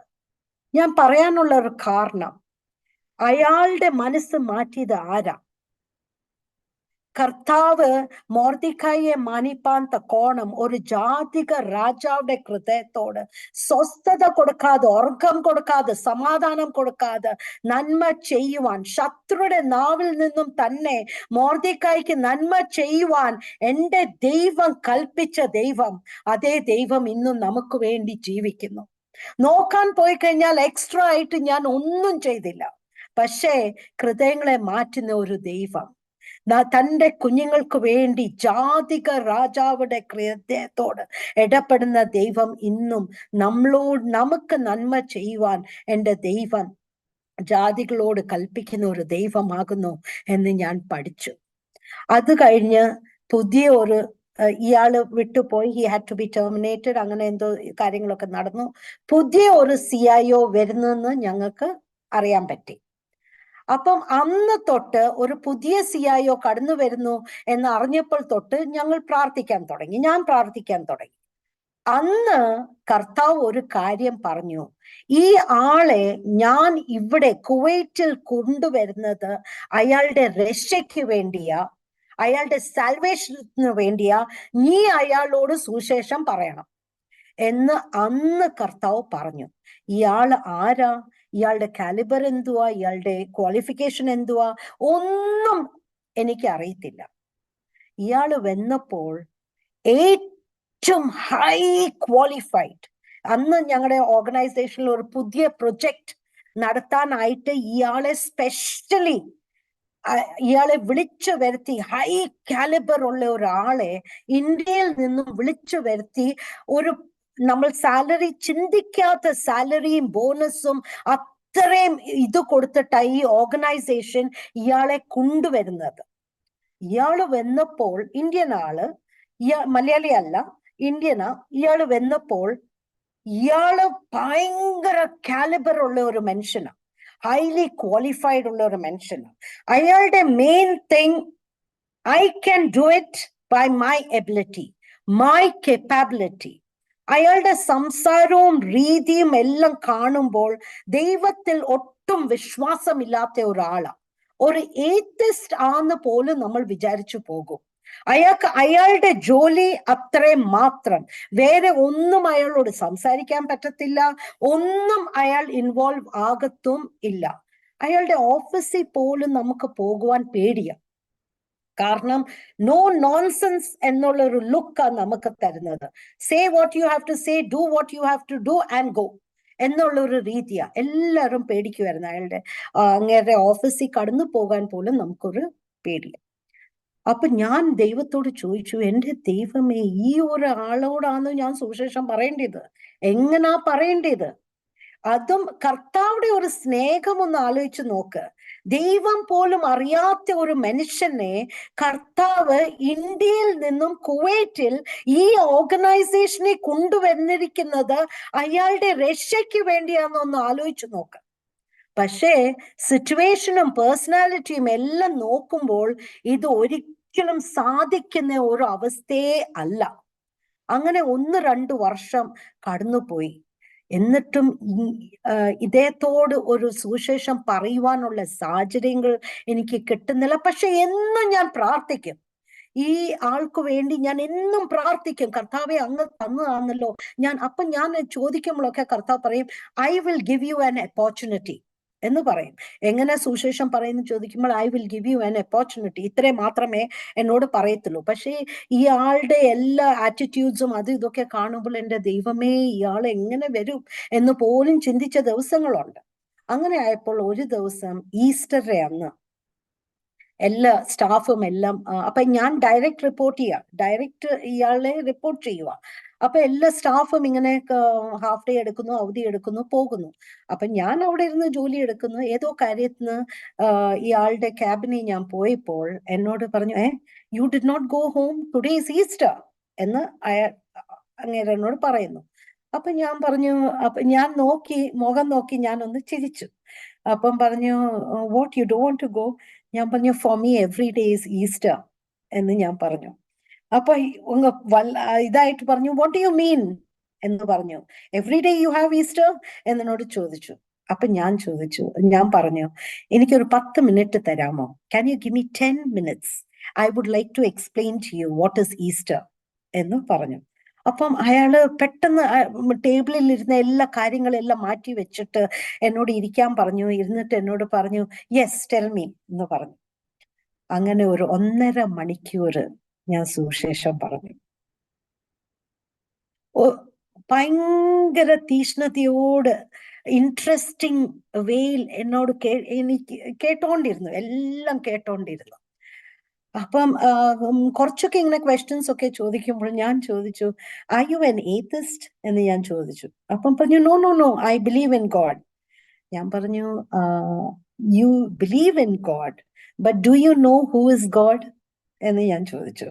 അപ്പൊ പറഞ്ഞു, yes I know he is a creator എന്നൊക്കെ പറഞ്ഞു. ഞാൻ പറഞ്ഞു, would you like to know more about God? അപ്പം പറഞ്ഞു, യെസ് എന്നിങ്ങനെ പറഞ്ഞപ്പോൾ ഞാൻ 1.5 മണിക്കൂർ ഇരുന്ന് സുവിശേഷം എല്ലാം പറഞ്ഞ് എല്ലാം ഇപ്പൊ സന്തോഷമായി. എന്നിട്ട് ഞാൻ ചോദിച്ചു, അപ്പൊ ഇയാള് ഒരു ക്രിസ്ത്യൻ ബാക്ക്ഗ്രൗണ്ടിൽ നിന്നാ, കാത്തലിക് ക്രിസ്ത്യൻ ബാക്ക്ഗ്രൗണ്ടിൽ നിന്നാ വന്നിരിക്കുന്നത്.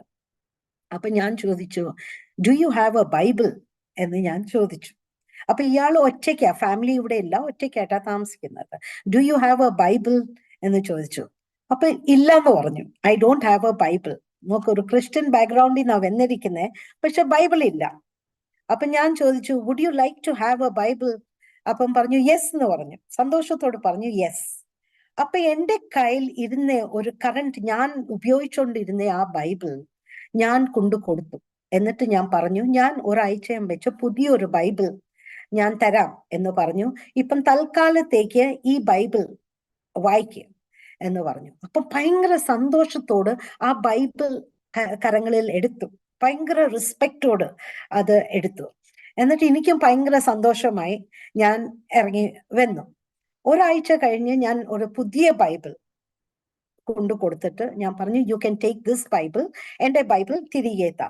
അപ്പം പറഞ്ഞു, അപ്പൊ എനിക്ക് ഓൾറെഡി ഒരു ബൈബിൾ ഉണ്ടല്ലോ. ഞാൻ പറഞ്ഞു, ഇല്ല, അത് ഞാൻ ഉപയോഗിച്ചുകൊണ്ടിരിക്കുന്ന ബൈബിൾ, ഈ പുതിയ ബൈബിൾ യു സ്റ്റാർട്ട് ഫ്രഷ്. എന്നിട്ട് എവിടെ ബൈബിൾ വായിക്കണം, എങ്ങനെ തുടങ്ങണം, എന്തുവാ ബൈബിൾ എന്നൊക്കെയുള്ള ഒരു ഇൻട്രൊഡക്ഷൻ ഞാൻ കൊടുത്തു. അത് വായിച്ചു, അത് വെച്ചു. പിന്നെ ഞാൻ ഫോളോ അപ്പ് ചെയ്യാൻ തുടങ്ങി. പക്ഷെ എനിക്ക് ഒരു മാറ്റം അയാളിൽ കാണാൻ പറ്റി. എന്ന് വെച്ചാൽ അങ്ങ് കുറച്ചും കൂടെ അങ്ങ് സോഫ്റ്റനായി. മീൻസ് അയാളുടെ പേഴ്സണൽ പ്രോബ്ലംസ് ഒക്കെ എന്നോട് ഷെയർ ചെയ്യാൻ തുടങ്ങി. എന്ന് വെച്ചാൽ ഞാൻ ആ വിഷയത്തെ ഓർത്ത് പ്രാർത്ഥിക്കും എന്നുള്ള ഒരു കോൺഫിഡൻസ് ഇയാൾക്കുണ്ടായി.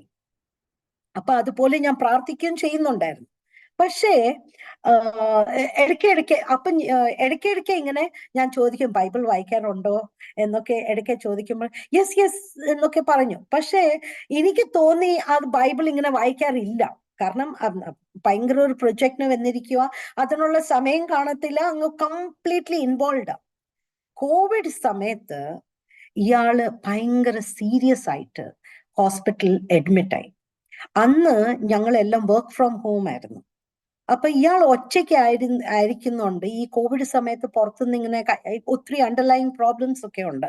അപ്പൊ ഞാൻ വീട്ടിലെ ഹോം മെയ്ഡ് ഫുഡ് ഒക്കെ ഉണ്ടാക്കി എന്റെ കലീഗിന്റെ കയ്യെ കൊടുത്ത് അയക്കുമായിരുന്നു. കാരണം എന്ന് വെച്ചാൽ നമ്മൾ ദൈവമക്കളല്ലേ, സ്നേഹം വാക്കുകൊണ്ട് പറഞ്ഞാൽ മാത്രം പോരല്ലോ, നമ്മൾ പ്രാക്ടിക്കലി അത് ഇത് ചെയ്യണ്ടേ.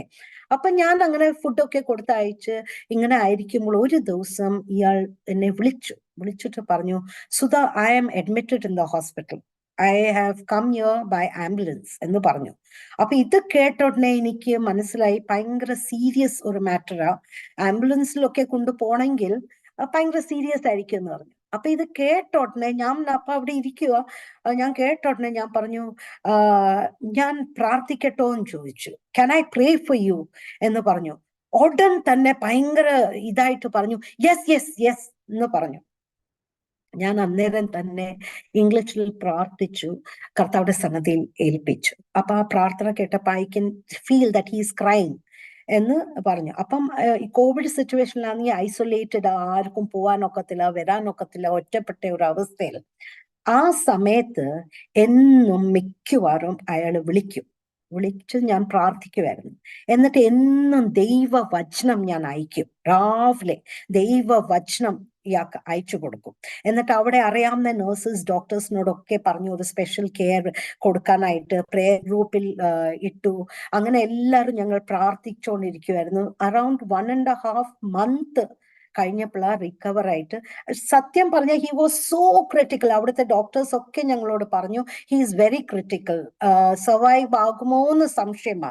പക്ഷെ ഞാൻ ദൈവം തന്ന വാക്തത്വം പിടിച്ചോണ്ട് പ്രാർത്ഥിച്ചു, കർത്താവേ, യു ടോൾഡ് മീ ഇയാളുടെ സാൽവേഷന് വേണ്ടിയാ ഇവിടെ കൊണ്ടുവരുന്നത്, അയാൾക്ക് സാൽവേഷൻ കൊടുത്തേ പറ്റൂ എന്ന് പറഞ്ഞ് പ്രാർത്ഥിക്കുമായിരുന്നു. അങ്ങനെ തിരിച്ച് ഓഫീസിലേക്ക് വന്നു. പക്ഷെ പാസ്റ്ററെ, വന്ന് കഴിഞ്ഞിട്ട് സെയിം ബാക്ക് ടു സീറോ എന്ന് പറഞ്ഞ പോലെ അതേ ആ പഴയ അവസ്ഥയിൽ തന്നെ ഇയാള് വന്നു. ഞാൻ എൻ്റെ കാര്യങ്ങൾ എനിക്ക് ചെയ്യാം, എൻ്റെ പ്രൊജക്ട്സ് എനിക്ക് ചെയ്യാം എന്നുള്ള ആ എബിലിറ്റി, ആ കർത്താവിടെ ആ ഉള്ള ഒരു നന്ദി അങ്ങ് മാറിപ്പോയി. എനിക്ക് പറയാനുള്ളത്, കർത്താവ് ഒരു ചെറിയ കാര്യം പോലും ചെയ്താൽ ആ നന്ദി എപ്പോഴും നമുക്ക് ഉണ്ടാകണം. ആ നന്ദി പോയി കഴിഞ്ഞാൽ വചനം തന്നെ പറയുന്നു, നമ്മൾ ഒരു ബാക്ക് സ്ലൈഡ് പൊസിഷനിൽ പോകുന്നത് first thing is when we don't give thanks to God. ആ നന്ദിയുള്ള ഹൃദയം നമ്മുടെ ഉള്ളത്തിൽ ഇല്ലാത്തപ്പോഴാ നമ്മൾ ഈ ബാക്ക് സ്ലൈഡ് അവസ്ഥയിൽ പോകുന്നേ. ആ ഒരു അവസ്ഥ ഇയാളിൽ ഞാൻ കാണുവാൻ തുടങ്ങി. എനിക്ക് ഭയങ്കര വിഷമമായി, ഭയങ്കര പ്രയാസമായി. എൻ്റെ കർത്താവിനോട് ഞാൻ പറഞ്ഞു, എൻ്റെ ദൈവമേ, എങ്ങനെ ഇയാളെ ഇങ്ങനെയാണോ കർത്താവ് ഉദ്ദേശിക്കുന്നത്? അന്ന് കർത്താവ് എന്നോട് ഒന്നും പറഞ്ഞില്ല. ഞാൻ നിത്യമായി പ്രാർത്ഥിക്കാൻ തുടങ്ങി, എന്നും വചനം. പക്ഷെ ഐ നെവർ സ്റ്റോപ്ഡ്. വചനം എന്നും ഞാൻ അയക്കും. 1-2 ദിവസം ഞാൻ മിസ്സായി കഴിഞ്ഞാൽ ഉടനെ ഇയാൾ എന്നോട് പറയും, ഇന്ന് എനിക്ക് മെസ്സേജ് കിട്ടിയില്ലല്ലോ. വെക്കേഷന് പോകാൻ നേരത്തെ എന്നോട് പറയും, അത് don't forget to send me the messages എന്ന് പറയും. എന്ന് വെച്ചാൽ ആ വചനം സംസാരിക്കുന്നുണ്ടായിരുന്നു. He was feeling that comfort. എന്നോട് പറയും, നീ അയക്കുന്ന വചനം എൻ്റെ സിറ്റുവേഷന് ആപ്റ്റുള്ള വചനങ്ങളാ നീ അയക്കുന്നത്, അതെനിക്ക് വലിയൊരു കംഫർട്ടാ എന്നൊക്കെ പറയും. അപ്പൊ എന്നും ഞാൻ വചനം അയക്കും. പക്ഷേ ഇയാളിൽ ഞാൻ ഒരു വ്യത്യാസം ഞാൻ കാണുന്നില്ല. എനിക്ക് പറയാനുള്ളത്, അത് നമ്മൾ പുറമേ കാണുന്നതല്ല കർത്താവ് കാണുന്നത്. ഐ നോ കർത്താവ് ഉള്ളത്തിൽ ഹീസ് ട്രാൻസ്ഫോമിങ് ഹിം. പക്ഷെ നമ്മൾ അത് കാണുന്നില്ല. പലവട്ടം അത് കാണുമ്പോൾ നമ്മൾ അങ്ങ് മടുത്തു പോകും. പിന്നെ നമ്മൾ അത് കണ്ടിന്യൂ ചെയ്യത്തില്ല, നമ്മൾ പ്രാർത്ഥിക്കത്തില്ല. പക്ഷെ കർത്താവ് അതല്ല ആഗ്രഹിക്കുന്നത്. Continue to pray. ഞാനാണെങ്കിൽ I reach the end of the rope. പക്ഷേ സ്റ്റിൽ കർത്താവ് എന്നെ വീണ്ടും വീണ്ടും പറഞ്ഞില്ല, സുധാ പ്രാർത്ഥിക്കുന്ന ഒന്നും പറഞ്ഞില്ല. പക്ഷേ നമ്മൾ പ്രാർത്ഥിക്കേണ്ട ചുമതല നമുക്ക്. കർത്താവ് ഒരു റെസ്പോൺസിബിലിറ്റി തന്നിട്ടുണ്ടെങ്കിൽ അതിൽ മുറുകെ പിടിക്കുക. അങ്ങനെ കുറച്ച് നാളുകളായപ്പോഴത്തേക്ക് ഒരു 3-4 മാസം മുമ്പേ വെക്കേഷന് പോകുവാനായിട്ട് ഇയാള് ലീവിൽ അപ്ലൈ ചെയ്ത് അന്ന് ലാസ്റ്റ് ഞങ്ങളോടൊക്കെ പറഞ്ഞ്, ഞാൻ 10 ഡേയ്സിന് വേണ്ടിയാ വെക്കേഷന് പോയത്, 10 ഡേയ്സിന് വേണ്ടി വെക്കേഷന് പോകുക എന്നെല്ലാം പറഞ്ഞ് ഇയാള് പോയി. അപ്പൊ ഞങ്ങളെല്ലാം വിചാരിച്ചു വെക്കേഷനില്ല എന്നൊക്കെ വിചാരിച്ചു. പക്ഷെ നോർമലി എല്ലാ മെയിൽസും വെക്കേഷനിലാണെങ്കിലും ആക്റ്റീവാ. മെയിൽസ് എല്ലാം ചെക്ക് ചെയ്യും. അതിൽ ഇത് 3-4 ദിവസമായിട്ട് ഞങ്ങൾക്ക് ഒരു മെയിൽസും കിട്ടുന്നില്ല, ഒരു റെസ്പോണ്ടും ഇല്ല, ഒന്നും ഇല്ല. ഒരു 9-10 ദിവസം ആയപ്പോഴത്തേക്ക് കഴിഞ്ഞപ്പോൾ ജോയിൻ ചെയ്യുന്ന ഒരു 2 ദിവസം മുന്നേ, ഒരു 8 days 9 days ആയപ്പോഴത്തേക്ക് ഹി കോൾഡ് മീ, എന്നെ വിളിച്ചു. അപ്പൊ ഇതിന്റെ മുന്നേ ഒരു കാര്യം സംഭവിച്ചത്, ഇയാളുടെ ഒരു ഫ്രണ്ട് എന്നെ വിളിച്ചു.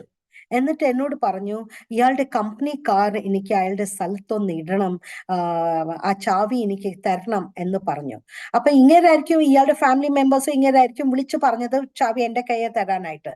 അങ്ങനെ ഇയാൾ വന്നു. അപ്പം എന്നോട് ഇയാൾ പറഞ്ഞു, ഇയാൾക്ക് സുഖമില്ല, ഹീസ് ഇൻ ദ ഹോസ്പിറ്റൽ എന്ന് പറഞ്ഞു. അപ്പം എന്തുവാ പ്രശ്നം എന്ന് he is not directly telling me. എന്തുവാ പ്രശ്നം, ഹീസ് ഇൻ ദ ICU എന്ന് മാത്രമേ എന്നോട് പറഞ്ഞുള്ളൂ. ഒരു 8-9 ദിവസം അപ്പം അതനുസരിച്ച് പ്രാർത്ഥിക്കാനും തുടങ്ങി. 8-9 ദിവസം കഴിഞ്ഞപ്പം ICU വാർഡിലേക്ക് വന്ന് ആ വെന്റിലേറ്ററിലൊക്കെ ആയിരുന്നു. ഭയങ്കര ട്യൂബ്സ് ഒക്കെ ആയിട്ട് വീഡിയോ കോൾ ആദ്യം ചെയ്തു.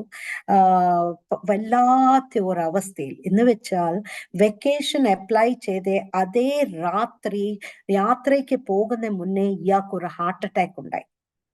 ഹാർട്ട് അറ്റാക്ക് ഉണ്ടായിട്ട് ഭയങ്കര സീരിയസ് കണ്ടീഷനിലായിരുന്നു. അയാളുടെ മോള് UK നിന്നും അയാളെ എയർലിഫ്റ്റ് ചെയ്ത് ഇന്ത്യയിൽ കൊണ്ടുപോയി. അങ്ങനത്തെ ഒരു സീരിയസ് കണ്ടീഷനിലായിരുന്നു അയാള്. അങ്ങനെ വീഡിയോ കോൾ കാണിച്ചു. അയാളുടെ സിറ്റുവേഷൻ ഭയങ്കര ബാഡ് ആയിരുന്നു. അപ്പൊ ഒരിക്കലും സർവൈവ് ആകത്തില്ല എന്നുള്ള ഒരു ഇതായിരുന്നു. അന്നേരം നിമി സിസ്റ്റർ എന്റെ കൂടെ ഉണ്ട്. ഞങ്ങളുടെ ഗ്രാജുവേഷന് വേണ്ടി നിമി സിസ്റ്റർ കടന്നു വന്നിട്ടുണ്ടായിരുന്നു. അപ്പൊ അങ്ങനെ നിമി സിസ്റ്ററും ഞാനും പ്രാർത്ഥിച്ചു. അന്ന് ഒരു കൊച്ചു കുഞ്ഞിനെ പോലെ യേശു ക്രിസ്തുവെ രക്ഷിതാവായി സ്വീകരിച്ചു. അന്നായിരുന്നു അയാളുടെ സാൽവേഷൻ. പറയാനുള്ളത്, വർഷങ്ങൾ നീണ്ടുപോകും, ദിവസങ്ങൾ നീണ്ടുപോകും. കർത്താവുടെ വചനത്തിന്, കർത്താവ് പറഞ്ഞ വാക്കിന് ഒരു മാറ്റം വരത്തില്ല. കർത്താവ് പറഞ്ഞു, I am bringing him for his salvation. അത് കർത്താവ് ചെയ്തെടുത്തു. കർത്താവുടെ പേർപ്പസ് എപ്പോഴും ഫുൾഫിൽ ആകും. നമ്മൾ പലവട്ടവും ചിന്തിക്കും ഇതെങ്ങനെ സംഭവിക്കും, പക്ഷെ കർത്താവിന് ചെയ്യാനുള്ളത് കർത്താവ് ചെയ്യും. രണ്ടാമത്തത്, കർത്താവ് എത്രമാത്രം സ്നേഹിക്കുന്ന ഒരു ദൈവമാ എന്ന് ആലോചിച്ചു നോക്ക്. ഇയാൾക്ക് കർത്താവിനെ പോലും വേണ്ട എന്ന് പറഞ്ഞ ഒരു മനുഷ്യനാ. വലിയ വലിയ കാലിബറും ഇതും എല്ലാം മാന്യത എല്ലാം കൊടുത്തു. പക്ഷെ കർത്താവ് ആ ഹൃദയത്തെ കണ്ടു കാണും. കർത്താവ് ആദ്യമേ കർത്താവ് ചൂസ് ചെയ്ത ഒരു വ്യക്തിയാകുന്നു. ആ ആ ആളുടെ രക്ഷയ്ക്ക് വേണ്ടി കർത്താവ് വേറൊരു രാജ്യത്ത് കൊണ്ടുവന്ന് സുവിശേഷം കേൾപ്പിച്ച് ആ രക്ഷയുടെ അനുഭവത്തിലേക്ക് കർത്താവ് കൊണ്ടുവന്നു. ദൈവത്തിന്റെ അത്ഭുതം, ദൈവത്തിന്റെ സ്നേഹം, ദൈവത്തിന്റെ കരുണ, ദൈവത്തിന്റെ കരുതൽ എത്ര വലുതാകുന്നു എന്ന് നമ്മൾ ആലോചിക്കുന്നു. പലവട്ടവും നമ്മൾ ചിന്തിക്കും, ഇല്ല ഇല്ല, ഈ ആൾ ഒരിക്കലും രക്ഷയിൽ വരത്തില്ല. ഞാൻ പോലും ചിന്തിച്ചതാ. പക്ഷെ കർത്താവ് ഹൃദയങ്ങളെ കാണുന്ന ഒരു ദൈവമാണ്. കർത്താവ് ഒരാളെ തൊട്ടാൽ ആ കർത്താവ് വെടിവെക്കും. അങ്ങനെ നമ്മൾ പല ജനങ്ങൾക്ക് വേണ്ടി നമ്മൾ പ്രാർത്ഥിക്കുമ്പോൾ നമ്മുടെ ഉള്ളത്തിൽ കാണും, ഇതെങ്ങനെ രക്ഷയിൽ കൊണ്ടുവരും? നമ്മളല്ല കൊണ്ടുവരുന്നത്, കർത്താവ് കൊണ്ടുവരും. കർത്താവ് ഹൃദയത്തോട് ഇടപെടും, കർത്താവ് സംസാരിക്കും, കർത്താവ് കൊണ്ടുവരും. ആ ഒരു വലിയൊരു പാഠം ഞാൻ അതിൽ കൂടെ പഠിച്ചെടുത്തു. അപ്പൊ നമ്മൾ ചിന്തിക്കുമ്പോൾ നമ്മൾ പലവട്ടവും വിചാരിക്കും, യോ ഇയാളോട് എങ്ങനെ സുവിശേഷം പറയും? ഇല്ല, സുവിശേഷം പറയുവാനുള്ള സാഹചര്യങ്ങൾ കർത്താവ് നമുക്ക് വേണ്ടി ഒരുക്കുന്നത്. തക്ക സമയത്ത് കർത്താവ് അതിനുള്ള അവസരം ഒരുക്കുമ്പോൾ അതിനെ നമ്മൾ ഇഗ്നോർ ചെയ്യാൻ പാടില്ല. ആ ഇഗ്നോർ ചെയ്യാതെ നമ്മൾ ആ സമയത്ത് വചനം പറയുമ്പോൾ ആ വചനത്തിൽ കൂടി ആ കർത്താവ് ഇടപെടുന്നത്, ആ വചനത്തിൽ കൂടി ആ കർത്താവ് സംസാരിക്കുന്നത്. പിന്നെ ഒരു കാര്യം കർത്താവ് പഠിപ്പിച്ചത് ഐക്യതയുള്ള ഒരു പ്രാർത്ഥന. ഞങ്ങൾ 4 സഹോദരികൾ 2 വർഷത്തിന്റെ ഉള്ളത്തിൽ ഞങ്ങളുടെ മമ്മിയും ഞങ്ങൾ 4 സഹോദരികളും ഈ രക്ഷയുടെ അനുഭവത്തിലേക്ക് കടന്നു വന്നു. ഞങ്ങൾ 4 പേരും, മമ്മിയാണെങ്കിൽ ബാപ്റ്റിസം ചെയ്ത് 1 വർഷം കഴിഞ്ഞ് കർത്താവുടെ സന്നദ്ധിയിൽ കടന്നുപോയി. ഞങ്ങൾ 4 പേരെയും കർത്താവ് കാണിച്ചു. ദൈവം ഞങ്ങളുടെ മമ്മി എവിടെ ആയിരിക്കുന്നു എന്ന് കർത്താവ് കാണിച്ചു. വലിയ രോഗത്തിൽ കൂടെ ദൈവം കടത്തി വിട്ടു. എന്നാൽ ഒരു സ്ട്രോങ് വുമൻ, ഒരു സ്പോർട്സ് വുമൻ, ഇത്രയും സ്ട്രോങ് ആയി നിന്ന ഒരു സ്ത്രീയെ കർത്താവ് എങ്ങനെ ഈ രോഗത്തിൽ കൂടെ കർത്താവുടെ രക്ഷയുടെ അനുഭവത്തിലേക്ക് കടന്നു വരുവാൻ, കർത്താവുടെ കൽപ്പന അനുസരിപ്പാൻ കർത്താവ് സഹായിച്ചു. ദൈവസന്നിധിയിൽ കടന്നു പോകുവാൻ കർത്താവ് സഹായിച്ചു. ഞങ്ങൾ 4 പേരും പല പല ചലഞ്ചസിൽ കൂടെ പല വിധവും ഞങ്ങൾ കടന്നുപോയി. എന്നാൽ എപ്പോൾ ഞങ്ങൾ 4 പേരും ഐക്യതയോട് ഏത് വിഷയത്തിൽ ഞങ്ങൾ ഒരുമിച്ച് പ്രാർത്ഥിക്കുന്നു, ആ വിഷയത്തിൽ ദൈവം ഇറങ്ങി വന്ന് പ്രവർത്തിക്കുന്നത് ഞങ്ങളുടെ ജീവിതത്തിൽ ഞങ്ങൾ കണ്ടിട്ടുണ്ട്. അതുകൊണ്ട് ഐക്യതയുള്ള ഒരു പ്രാർത്ഥന വലിയ ഇമ്പോർട്ടൻ്റാ, വലിയ ഇമ്പോർട്ടൻ്റാ. അധികാലത്ത് എണീറ്റിരുന്ന് പ്രാർത്ഥിക്കുന്ന പ്രാർത്ഥന വലിയ ഇമ്പോർട്ടൻ്റാ. കർത്താവ് നമ്മളെ വിളിക്കുമ്പോൾ, കർത്താവുടെ സന്നദ്ധിയിൽ ഇരുന്ന് പ്രാർത്ഥിക്കുമ്പോൾ കർത്താവ് അതിന് വിടുതൽ തരും. ഏത് വിഷയമായിക്കോട്ടെ, കർത്താവ് പറയുന്ന ഒരൊറ്റ വിഷയം നമ്മൾ പ്രാർത്ഥിച്ച് ഏറ്റെടുത്ത് ഒബീഡിയൻസ് കാണിക്കുമ്പോൾ കർത്താവ് അവിടെ പ്രവർത്തിക്കും. അങ്ങനെ ഓരോരോ ദിവസം പാസ്റ്ററെ ഓരോരോ ടെസ്റ്റിമണീസിൽ കൂടെ കർത്താവ് നടത്തുന്നു. പല ഏകരായി ഇരിക്കുന്ന സഹോദരികളെ കർത്താവ് കൊണ്ടുവരും. കാരണം ഞാൻ കടന്നുപോയ ആ എക്സ്പീരിയൻസിൽ കൂടെ, നമ്മൾ ഏത് വിഷയത്തിൽ കൂടെ കടന്നു പോകുന്നു, കർത്താവിന് ഒരു ഉദ്ദേശം ഉണ്ട്. ഇപ്പൊ ഞാൻ ഒരു ഒറ്റയ്ക്ക് വിശ്വാസത്തിൽ ഇറങ്ങി വന്ന സഹോദരി അവരുടെ ഭാരങ്ങൾ പറയുമ്പോൾ, ആ പ്രയാസങ്ങൾ പറയുമ്പോൾ, I can understand, I can relate to it. അതുകൊണ്ട് അവര് മിക്കവാറും കർത്താവ് കൊണ്ടുവരുന്ന ഇങ്ങനത്തെ ഏകരായി ഇറങ്ങിയിരിക്കുന്ന സഹോദരികളെ, ലേഡീസ് മീറ്റിംഗ് എല്ലാം നമ്മൾ ഒരുമിച്ച് കൂടി പ്രാർത്ഥിക്കുവാനെല്ലാം കർത്താവ് ഞങ്ങളെ ഓരോരുത്തരെയും ഓരോരോ ദിവസങ്ങൾ സഹായിക്കുന്നു. പിന്നെ കുഞ്ഞിലെ തൊട്ട് അവർ കാണുന്ന ആ ഒരു ഒറ്റയ്ക്ക് ഇറങ്ങി വന്ന വിശ്വാസത്തിൽ, ദാറ്റ് ഈസ് വെരി ഇമ്പോർട്ടൻറ്റ്. എനിക്ക് അന്ന് ആ 9 വർഷം ഉണ്ടായ ആ ടെസ്റ്റിമണീസ്, കർത്താവ് എന്നോട് സംസാരിച്ചത്, എൻ്റെ ക്വസ്റ്റ്യൻസ് ഞാൻ ചോദിക്കുന്നു, അതിൻ്റെ ആൻസേഴ്സ്, ഞാൻ ഒരു ചേർച്ചിലും പോയി എൻ്റെ ടെസ്റ്റിമണീസ് ഒന്നും പറയാനുള്ള അവസരം എനിക്ക് ഇല്ലായിരുന്നു. പക്ഷേ എൻ്റെ 2 കുഞ്ഞവര്, അവരോട് എൻ്റെ ടെസ്റ്റിമണീസ് എല്ലാം ഞാൻ പറയും. ദൈവം പറഞ്ഞതും ഞാൻ അനുഭവിക്കുന്നതും എൻ്റെ ക്വസ്റ്റ്യൻസും. അവർ കുഞ്ഞു പിള്ളേരാ. ഞാൻ ജോലി കഴിഞ്ഞു വരുമ്പോൾ ആക്ച്വലി അവരെ പ്ലേ ടൈം, അവർ സ്വിമ്മിങ്ങിന് പോകാനും കളിക്കുവാനുള്ള എല്ലാ ആ സമയത്താ ഞാൻ ഇവരെ വിളിച്ചു വരുത്തി എൻ്റെ മുന്നിൽ ഇരുത്തി ബൈബിൾ പഠിപ്പിക്കും, അവരെ പ്രാർത്ഥിപ്പിക്കാൻ പഠിപ്പിക്കും, എൻ്റെ ടെസ്റ്റിമണീസ് എല്ലാം അവരോട് ഷെയർ ചെയ്യും. ഇതെല്ലാം അന്നേരം അവർക്കൊരു ഇറിറ്റേഷൻ ആയിരുന്നു. അന്നേരം അവർക്ക് എന്നോട് ദേഷ്യമായിരുന്നു, കളിക്കുന്ന സമയത്താണോ ഇതെല്ലാം പറയുന്നത്. പക്ഷെ അതെല്ലാം കർത്താവ് എന്നോട് പറഞ്ഞ് അവരെയും കൊണ്ട് പറയിപ്പിക്കും. അത് അവർ പഠിച്ചു വളർന്നു വന്നപ്പോൾ അവർ വിശ്വാസത്തിൽ ഉറച്ചു നിൽക്കുവാൻ എൻ്റെ മോൻ പറയുമായിരുന്നു, ഞാൻ 12th കഴിഞ്ഞ് ഇവർക്കെല്ലാം ഇവിടെ നിന്ന് പോകണമല്ലോ, അപ്പം സ്റ്റഡീസിനെല്ലാം പോകുമ്പോൾ അന്ന് പറഞ്ഞതും അന്ന് പഠിപ്പിച്ചതും പ്രോക്ലമേഷൻ ആയിട്ട് ഞങ്ങൾ ഒരുമിച്ച് വചനങ്ങൾ ഇങ്ങനെ പ്രൊക്ലെയിം ചെയ്യും, പല വചനങ്ങൾ ഇങ്ങനെ പ്രൊക്ലെയിം ചെയ്യും. അതെല്ലാം അവന്റെ ഉള്ളത്തിൽ ആ സമയങ്ങളിൽ കൊണ്ടുവന്ന് ഏത് അവസ്ഥയിൽ കൂടെ അവൻ കടന്നു പോകുന്നു അവനെ ധൈര്യപ്പെടുത്തുവാൻ ഈ വചനങ്ങൾ അന്ന് സഹായിച്ചു. അപ്പം കുഞ്ഞുങ്ങളോട് അവരെങ്ങനെ എടുക്കും, എന്ത് ചെയ്യും, ഇല്ല, നമ്മുടെ എല്ലാ കാര്യങ്ങളും കുഞ്ഞുങ്ങളോട് ഷെയർ ചെയ്യുമ്പോൾ നമ്മൾ വിചാരിക്കും അവർ കേൾക്കുന്നില്ല, ഒന്നുമില്ല. പക്ഷെ അവരുടെ ഉള്ളത്തിൽ കർത്താവ് പ്രവർത്തിക്കുന്നു. തക്ക സമയത്ത് വിശ്വാസത്തിൽ കടന്നു വരുവാൻ, സ്നാനപ്പെടുവാൻ, ഇന്ന് കർത്താവിന് വേണ്ടി ഉറച്ചു നിൽക്കുവാൻ, പരിശുദ്ധാത്മാവിൽ നിറഞ്ഞ് കർത്താവിനെ ആരാധിപ്പാൻ എല്ലാം കർത്താവ് അവരെ സഹായിക്കുന്നു. അവര് ആയിരിക്കുന്ന ഇടങ്ങളിൽ ഒരു ബ്ലെസ്സിങ് ആയി കർത്താവ് അവരെ നിലനിർത്തിയിരിക്കുന്നു. അത് വലിയൊരു സാക്ഷ്യം തന്നെയാ. കർത്താവ് ഞങ്ങളെ നടത്തുന്നു. ഓരോരോ ദിവസങ്ങൾ കർത്താവുടെ സ്നേഹം രുചിച്ചറിയുവാനെല്ലാം കർത്താവ് സഹായിക്കുന്നു. സ്തോത്രം. സുധയാൻറ്റി, വളരെ അനുഗ്രഹിക്കപ്പെട്ട ഒരു സാക്ഷ്യം.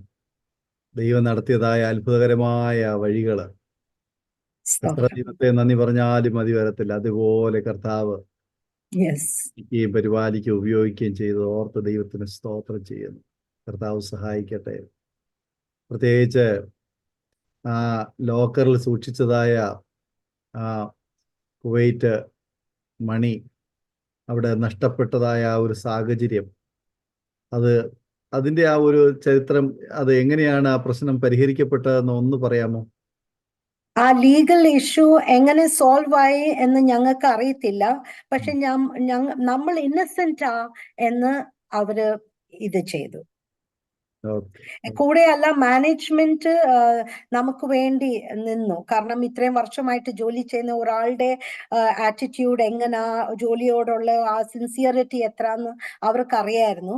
പക്ഷെ എല്ലാവർക്കും സംശയം, ഇതിന് മുന്നേ ഈ ലോക്കറിന്റെ 2 ചാവി മറ്റുള്ളവരുടെ കയ്യെ കാണുമല്ലോ, അപ്പൊ അവർ ആരെങ്കിലും ചെയ്തതായിരിക്കും. എനിക്ക് സ്പെക്കുലേറ്റ് ചെയ്യാൻ പറ്റത്തില്ല. പക്ഷെ ആ കാലഘട്ടത്തിൽ തന്നെ 2 പേര് മരണപ്പെട്ടു.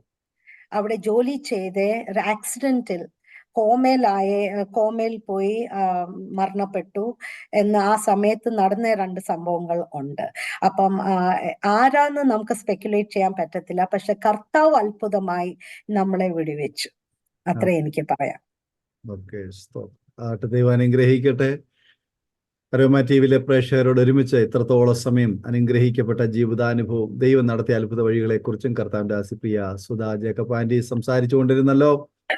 ആമേന്. തീർച്ചയായിട്ടും കേൾവിക്കാരാകുന്ന പ്രിയപ്പെട്ടവരുടെയും ജീവിതത്തില് ഏതെങ്കിലുമൊക്കെ പ്രത്യേക സന്ദർഭങ്ങളില്, സാഹചര്യങ്ങളില് ഇതുപോലുള്ള അനുഭവങ്ങള് നിങ്ങൾക്കും പറയുവാന്, അല്ലെങ്കിൽ നിങ്ങളുടെ ജീവിതത്തിൽ നിങ്ങൾ അഭിമുഖീകരിച്ചിട്ടുണ്ടാവാം. ഞാൻ ഓർക്കുകയായിരുന്നു, നമ്മളെ കേൾവിക്കാരിൽ പല പ്രിയപ്പെട്ടവരും നല്ല ഉന്നത സ്ഥാനങ്ങളിൽ ഇരിക്കുന്നവരും, നല്ല ഓഫീസിലും നല്ല കമ്പനികളിലും ഒക്കെ ജോലി ചെയ്യുന്നവരും, നല്ല പൊസിഷനിൽ ഇരിക്കുന്നവരും, നല്ല വിദ്യാഭ്യാസമുള്ളവരൊക്കെയാണ്. എന്നാൽ അവിടെയൊക്കെ നമ്മെ ദൈവം ആക്കി വെച്ചിരിക്കുന്നതിൻ്റെ മറ്റൊരു തലമെന്ന് പറയുന്നത് അവിടുത്തെ അധികാരികളോട്, ഓഫീസേഴ്സിനോട്, അവിടുത്തെ ബോസിനോട്, അല്ലെങ്കിൽ അവിടുത്തെ സീനിയേഴ്സിനോട്, കൂടെ വർക്ക് ചെയ്യുന്ന വർക്കേഴ്സിനോട് യേശുവിനെ കുറിച്ച് പറയാൻ നിങ്ങളുടെ ഹൃദയത്തിൽ എത്രയോ പ്രാവശ്യം ദൈവത്തിന്റെ പരിശുദ്ധാത്മാവ് പറഞ്ഞിട്ടുണ്ട്. സ്വപ്നങ്ങളിലൂടെയും ദർശനങ്ങളിലൂടെയും വ്യക്തിപരമായ ദൈവശബ്ദത്തിലൂടെയും ഒക്കെ ഒരു പേഴ്സണൽ എൻകൗണ്ടർ എത്ര പ്രാവശ്യം നമ്മുടെ ജീവിതത്തിൽ ഉണ്ടായിട്ടുണ്ടാവും. എന്നാൽ പലപ്പോഴും നമ്മൾ ആ ശബ്ദത്തെ വേണ്ടതുപോലെ അംഗീകരിക്കുവാൻ കഴിയാതെ, സ്വീകരിക്കാൻ കഴിയാതെ, വിശ്വസിക്കുവാൻ കഴിയാതെ, അത് സാരമില്ല, അവരെ എവിടുന്നെങ്കിലും സുവിശേഷം കേട്ടോളും, അവർക്ക് വേണ്ടിയൊന്നും പ്രത്യേകം പ്രാർത്ഥിക്കേണ്ട ആവശ്യമില്ല, ഞാൻ ജോലി ചെയ്യുന്നു, ഞാൻ എൻ്റെ കാര്യം നോക്കുന്നു, ഞാൻ തിരിച്ചു വരുന്നു. അതിനപ്പുറത്തേക്ക് നമുക്ക് ചിന്തിക്കാൻ കഴിയുന്നില്ല. എന്നാൽ പ്രിയമുള്ളവരെ, ദൈവം നമ്മളെ പല സ്ഥാപനങ്ങൾ, നമുക്ക് മറ്റുള്ളവർക്ക് എത്തിച്ചേരാൻ കഴിയാത്തിടത്തേക്ക് നിങ്ങളെ ആക്കി വെച്ചിരിക്കുന്നത്, നിങ്ങളെ കൊണ്ടുപോയതിൻ്റെ പിന്നിൽ അവിടെ ദൈവത്തിൻ്റെ മഹത്വം വെളിപ്പെടുത്തുവാൻ വേണ്ടിയിട്ടാണ്. നിങ്ങൾ അവിടെ ഒരു പ്രകാശിക്കുന്ന വിളക്കായിരിക്കണം, ഒരു പത്രമായിരിക്കണം, അവിടെ നിങ്ങൾ ഒരു മലമേലിരിക്കുന്ന ഒരു പട്ടണം പോലെ ആയിരിക്കണം. അല്ലെങ്കിൽ രുചിപ്പിക്കുന്ന ഉപ്പിന്റെ ഒരു അനുഭവത്തിലായിരിക്കണം. യേശുവിനെ മഹത്വപ്പെടുത്തുവാൻ, യേശുവിനെ ഉയർത്തുവാൻ, യേശുവിനെ കുറിച്ചുള്ള സാക്ഷ്യം പറയുവാൻ നമുക്ക് കിട്ടുന്ന എല്ലാ അവസരങ്ങളും നമ്മൾ ഉപയോഗിക്കുന്നവരായിരിക്കണം. കർത്താവിൻ്റെ ദാസി കിട്ടിയ സമയം വേണ്ടതുപോലെ യൂട്ടിലൈസ് ചെയ്തതുകൊണ്ട് ആ ഒരു വ്യക്തി, ആ ബോസ് യേശുവിനെ അറിയുവാനും യേശുവിനെ രക്ഷിതാവും കർത്താവുമായി സ്വീകരിക്കുവാനും ഇടയായി തീർന്നു. അതിനുവേണ്ടി അദ്ദേഹത്തിന് ചില കഷ്ടങ്ങളിലൂടെയൊക്കെ കടന്നു പോകേണ്ടി വന്നു. എങ്കിലും അദ്ദേഹം ആ സത്യം അറിഞ്ഞു എന്നുള്ളത് വളരെ പ്രതീക്ഷയ്ക്ക് ഭാഗം നൽകുന്നു. നമ്മളെ ഏൽപ്പിച്ചിരിക്കുന്ന ദൗത്യം നമ്മൾ ചെയ്യുക. ഓരോരുത്തരെയും ദൈവം ഓരോ ദൗത്യമാണ് ഏൽപ്പിച്ചിരിക്കുന്നത്. നമ്മെ ഏൽപ്പിച്ച ദൗത്യം, നിങ്ങൾ ഏത് സ്ഥാപനത്തിലായിരുന്നാലും, പലപ്പോഴും നമ്മൾ സ്ഥാപനത്തെയോ വ്യക്തിയെയോ സാഹചര്യത്തെയോ നമ്മുടെ മുന്നോട്ടുള്ള ഫ്യൂച്ചറിനെയൊക്കെ ഓർത്ത് നമ്മൾ ഭയപ്പെടാറുണ്ട്, ഒഴിഞ്ഞു മാറാറുണ്ട്. നല്ലൊരു കാര്യം, നമ്മൾ ഭയപ്പെടേണ്ട ആവശ്യമില്ല. ജോസഫ് മിസ്രൈമിലായിരുന്നപ്പോൾ തന്നെ ഏൽപ്പിച്ച ദൗത്യം ജോസഫ് നന്നായി ഭംഗിയായി ചെയ്തതുപോലെ നമ്മളെ ദൈവം ആക്കി വെച്ചിരിക്കുന്ന ഓരോ ഇടങ്ങളിലും നമുക്ക് ദൈവത്തെ മഹത്വപ്പെടുത്തുവാൻ, ദൈവനാമം ഉയർത്തുവാൻ നമ്മളാൽ ആവോളം നമ്മൾ ചെയ്യുവാൻ തയ്യാറാകുമ്പോൾ നിങ്ങളുടെ പ്രവർത്തികളിൽ ദൈവത്തിന് പ്രസാദം തോന്നുകയും ദൈവം നിങ്ങളെ മാനിക്കുകയും ദൈവം നിങ്ങളെ ആദരിക്കുകയും ചെയ്യുവാൻ തക്കവയായിത്തീരും. യാതൊരു സംശയവുമില്ല. ഇന്ന് ഈ സാക്ഷ്യം കേട്ട പ്രിയപ്പെട്ടവരെ, ദൈവത്തിൽ നിങ്ങൾക്ക് ഇതുവരെ അവസരം ലഭിച്ചിട്ടും അങ്ങനെയുള്ള കാര്യങ്ങൾ, സുവിശേഷ പ്രവർത്തനത്തിൽ നിങ്ങൾക്ക് മുന്നേറുവാൻ കഴിയാതെ പോയി എങ്കിൽ, ഒരുപക്ഷെ ഒരു വ്യക്തിക്ക് വേണ്ടിയിട്ടായിരിക്കാം നിങ്ങളെ ദൈവം അവിടെ ആക്കി വെച്ചിരിക്കുന്നത്. അവരോട് ഇതുവരെ സുവിശേഷം പറയാൻ കഴിഞ്ഞിട്ടില്ല എങ്കിൽ നിങ്ങളൊരു തീരുമാനമെടുക്കൂ. ഞാൻ ഇന്നാരോട്, എൻ്റെ ബോസിനോട്, എൻ്റെ സഹപ്രവർത്തകരോട്, എൻ്റെ സുഹൃത്തുക്കളോട്, എൻ്റെ മാനേജേഴ്സിനോട്, സ്റ്റാഫിനോട് ഞാൻ വിശ്വസിക്കുന്ന, എന്നെ രക്ഷിച്ച എൻ്റെ യേശുവിനെ കുറിച്ച് പറയും. എൻ്റെ ബൈബിൾ ഞാൻ അവർക്ക് വായിക്കാൻ കൊടുക്കും. ഞാൻ അവർക്ക് വേണ്ടി പ്രാർത്ഥിക്കും. തീർച്ചയായിട്ടും നമ്മുടെ തീരുമാനം ദൈവം പ്രസാദിക്കും. മറ്റുള്ളവരാരും കാണണ്ട, കേൾക്കണ്ട. ദൈവം അതിൽ നമുക്ക് പ്രതിഫലം തരുവാൻ തരും. ഞങ്ങൾ നിങ്ങൾക്ക് വേണ്ടി പ്രാർത്ഥിക്കാം. നിങ്ങൾ ഏത് പ്രതിസന്ധിയുടെ നടുവിലായിരുന്നാലും, ഏത് വിഷയത്തെക്കുറിച്ച് ഭാരപ്പെടുന്നവരായിരുന്നാലും, നിങ്ങളെ വിടുവിക്കുവാൻ, നിങ്ങളെ സൗഖ്യമാക്കുവാൻ, നിങ്ങളെ ശക്തീകരിക്കുവാൻ, നിങ്ങളെ സഹായിക്കുവാൻ കഴിവുള്ള ഒരു ദൈവമാണ് നമ്മുടെ കർത്താവ്. ആകയാൽ ആ ദൈവം മുൻപാകെ നമുക്കൊരു നിമിഷം പ്രാർത്ഥിക്കാം. ഒരു നിമിഷം കണ്ണുകളെ അടയ്ക്കുമോ? ഞങ്ങൾ നിങ്ങൾക്ക് വേണ്ടി പ്രാർത്ഥിക്കാം. യേശു നിങ്ങളോട് കൂടെയുണ്ട്. യേശു നിങ്ങളെ സ്നേഹിക്കുന്നു. ആമേൻ. നമുക്ക് പ്രാർത്ഥിക്കാം. നമ്മൾ ഒരു നിമിഷം സ്തോത്രം ചെയ്ത് പ്രാർത്ഥിക്കുമ്പോൾ അരോമ ടിവിയിലെ പ്രേക്ഷകർക്ക് വേണ്ടി പ്രിയ സുധാ ആന്റി ഒരു നിമിഷം പ്രാർത്ഥനയിൽ നമ്മെ സഹായിക്കും. സ്തോത്രം. കർത്താവേ, സ്തോത്രം സ്തോത്രം സ്തോത്രം സ്തോത്രം സ്തോത്രം. ഞങ്ങളെ അളവ് കൂടാതെ സ്നേഹിക്കുന്ന മഹാപരിശുദ്ധനുന്നതനുമായി ഞങ്ങളെ സ്വർഗീയ പിതാവേ, നന്ദിയുള്ള ഹൃദയത്തോടെ അങ്ങ് ഞങ്ങൾ സ്തുതിക്കുന്നു, സ്തോത്രം ചെയ്യുന്നു കർത്താവേ. ദൈവമേ, സ്തോത്രം കർത്താവേ. ഇങ്ങനെ ഒരു അവസരം അങ്ങ് കർത്താവേ എൻ്റെ ജീവിതത്തിൽ അങ്ങ് നൽകിയതിനായി സ്തോത്രം ചെയ്യുന്നു കർത്താവേ. അരോമ ടിവിയിൽ കർത്താവേ വ്യൂവേഴ്സ് ആയിരിക്കുന്ന ഓരോ ആത്മാക്കളെ എൻ്റെ ദൈവത്തിന്റെ കരങ്ങളിൽ ഞാൻ ഏൽപ്പിക്കുന്നു, സമർപ്പിക്കുന്നു കർത്താവേ. പല വിഷയത്തിൽ കൂടെ കടന്നു പോകുന്ന പല ജനങ്ങളുണ്ട് കർത്താവേ. എന്നാൽ കർത്താവേ, പ്രാർത്ഥന കേൾക്കുന്ന ഒരു ദൈവമുണ്ട്, ജീവനുള്ള ദൈവമുണ്ട്. മല പോലുള്ള വിഷയങ്ങളെ മഞ്ഞു പോലെ ആക്കി തീർക്കുന്ന ഒരു ദൈവമുണ്ട്. നിമിഷ നേരം കൊണ്ട് സ്ഥിതിഗതികളെ മാറ്റുന്ന ഒരു ദൈവമുണ്ട് എന്ന് മനസ്സിലാക്കത്തക്കോണം കർത്താവേ ഹൃദയങ്ങളോട് ഇടപെടണേ അപ്പാ. സംസാരിക്കണേ കർത്താവേ. എൻ്റെ ദൈവത്താൽ അസാധ്യമായിട്ട് ഒന്നുമില്ലല്ലോ കർത്താവേ. ദൈവമേ, നിലവിളി കേൾക്കുമ്പോൾ താഴെ ഇറങ്ങി വന്ന് കർത്താവേ സ്തോത്രം, വിഷയങ്ങളെ ഏറ്റെടുത്ത് കർത്താവേ സ്തോത്രം, വിടുവിക്കുന്ന ഒരു ദൈവം ഉണ്ടെന്ന് കർത്താവേ ജനങ്ങൾ മനസ്സിലാക്കത്തക്കോണം എൻ്റെ ദൈവം അവിടെ നിന്ന് കൃപ കൊടുക്കണേ അപ്പാ. അങ്ങയുടെ സന്നദ്ധിയിൽ വരുന്നവരാരും ലജ്ജിച്ചു പോയിട്ടില്ല കർത്താവേ, വെറും കൈയോട് പോയിട്ടില്ല കർത്താവേ. അങ്ങയുടെ മുഖം നോക്കിയവരുടെ മുഖം അത് പ്രകാശിതരായിട്ടുണ്ട് കർത്താവേ. എൻ്റെ ദൈവം ഞങ്ങളെ എത്ര ആഴത്തിൽ സ്നേഹിക്കുന്നു എന്ന് മനസ്സിലാക്കുവാൻ തക്കോണം എൻ്റെ ദൈവം കൃപ നൽകണേ അപ്പാ, കൃപ നൽകണേ കർത്താവേ സ്തോത്രം. സ്വന്തം പുത്രനെ പോലും ആദരിക്കാതെ ഞങ്ങൾക്ക് വേണ്ടി കർത്താവേ ഏൽപ്പിച്ച് തന്നേ കർത്താവേ സ്തോത്രം. അങ്ങയുടെ സ്നേഹം, അങ്ങയുടെ കരുണ, അങ്ങയുടെ കരുതൽ എത്രമാത്രമാകുന്നു എന്ന് മനസ്സിലാക്കുവാൻ തക്കോണം ഹൃദയങ്ങളോട് ഇടപെടണേ കർത്താവേ. കുരുടായി കിടക്കുന്ന കണ്ണുകളെ ഒന്ന് തുറക്കണേ അപ്പ. മന്ദമായി കിടക്കുന്ന ചെവികളെ ഒന്ന് തുറക്കണേ. അടഞ്ഞു കിടക്കുന്ന ഹൃദയങ്ങളെ ഒന്ന് തുറക്കണേ കർത്താവേ. വചനം വായിച്ചു വിടുവിക്കുന്ന ദൈവം കർത്താവേ. ഏത് ആവശ്യം മേൽ കർത്താവേ സ്തോത്രം. കാണുന്ന ആത്മാക്കളാകുന്നു എന്ന് എന്റെ ദൈവം അറിയുന്നു കർത്താവേ. ഹൃദയങ്ങളെ കാണുന്ന ദൈവം കർത്താവേ. നിരൂപണങ്ങളെ ദൂരത്തിൽ നിന്നും അറിയുന്ന ദൈവം കർത്താവേ സ്തോത്രം. അവരേത് ആവശ്യമാണെങ്കിലും കർത്താവേ എന്റെ ദൈവം അതിനൊരു പരിഹാരം നൽകുമാറാകണേ കർത്താവേ. ഞാൻ യഹോവ റാഫ എന്ന് അരുളി ചെയ്ത ദൈവം, ഞാൻ സൗഖ്യദായകൻ എന്ന് അരുളി ചെയ്ത ദൈവം. രോഗത്താൽ ഭാരപ്പെടുന്ന ആരെങ്കിലും ഉണ്ടെങ്കിൽ കർത്താവേ എന്റെ ദൈവത്തിന്റെ കരങ്ങൾ നീട്ടണേ അപ്പ. വചനം വായിച്ച് സൗഖ്യം കൊടുക്കുമാറാകണേ കർത്താവേ. ഏത് കഷ്ടത കൂടെ, ഏത് ലീഗൽ പ്രോബ്ലംസിൽ കൂടെ കടന്നു പോകുന്ന കർത്താവേ, പ്രശ്നങ്ങളാണെങ്കിലും കർത്താവേ, ജോലി ഇല്ലാത്ത അവസ്ഥകളാണെങ്കിലും പോലും കർത്താവേ, എന്റെ ദൈവത്തിന് ഒന്നിനും ഒരു കുറവില്ല കർത്താവേ. എന്റെ ദൈവം തീരുമാനിച്ചാൽ കർത്താവേ എന്റെ ദൈവം അത് പ്രവർത്തിക്കും കർത്താവേ. നിലവിളി കേൾക്കുന്ന ഒരു ദൈവം, കഷ്ടത കാണുന്ന ഒരു ദൈവം കർത്താവേ. ദൈവമേ സ്തോത്രം. തന്റെ ജനത്തിനു വേണ്ടി കർത്താവേ സ്തോത്രം. പകൽ മേഘസ്തംഭം, രാത്രി അഗ്നി തൂണായി വഴി നടത്തിയ ദൈവം ഇന്നും ഞങ്ങൾക്ക് വേണ്ടി ജീവിക്കുന്നു എന്ന് ഞങ്ങൾ അറിയുന്നു കർത്താവേ. ഓരോരുത്തരെയും അങ്ങയുടെ കരങ്ങളിൽ ഏൽപ്പിക്കുന്നു. കൃത്യമായി കർത്താവെ സ്തോത്രം ചെയ്യുന്നു. പാസ്റ്റർ ഡാനിയൽ ജോണിന് വേണ്ടി ഞങ്ങൾ പ്രാർത്ഥിക്കുന്നു. ദാസിനെ അങ്ങയുടെ കരങ്ങളിൽ ഏൽപ്പിക്കുന്നു കർത്താവെ. കൊടുത്ത കർത്താവെ ഉള്ളത്തിന്റെ തീഷ്ണതയും ദാഹവും എന്റെ ദൈവം കാണുന്നു കർത്താവെ.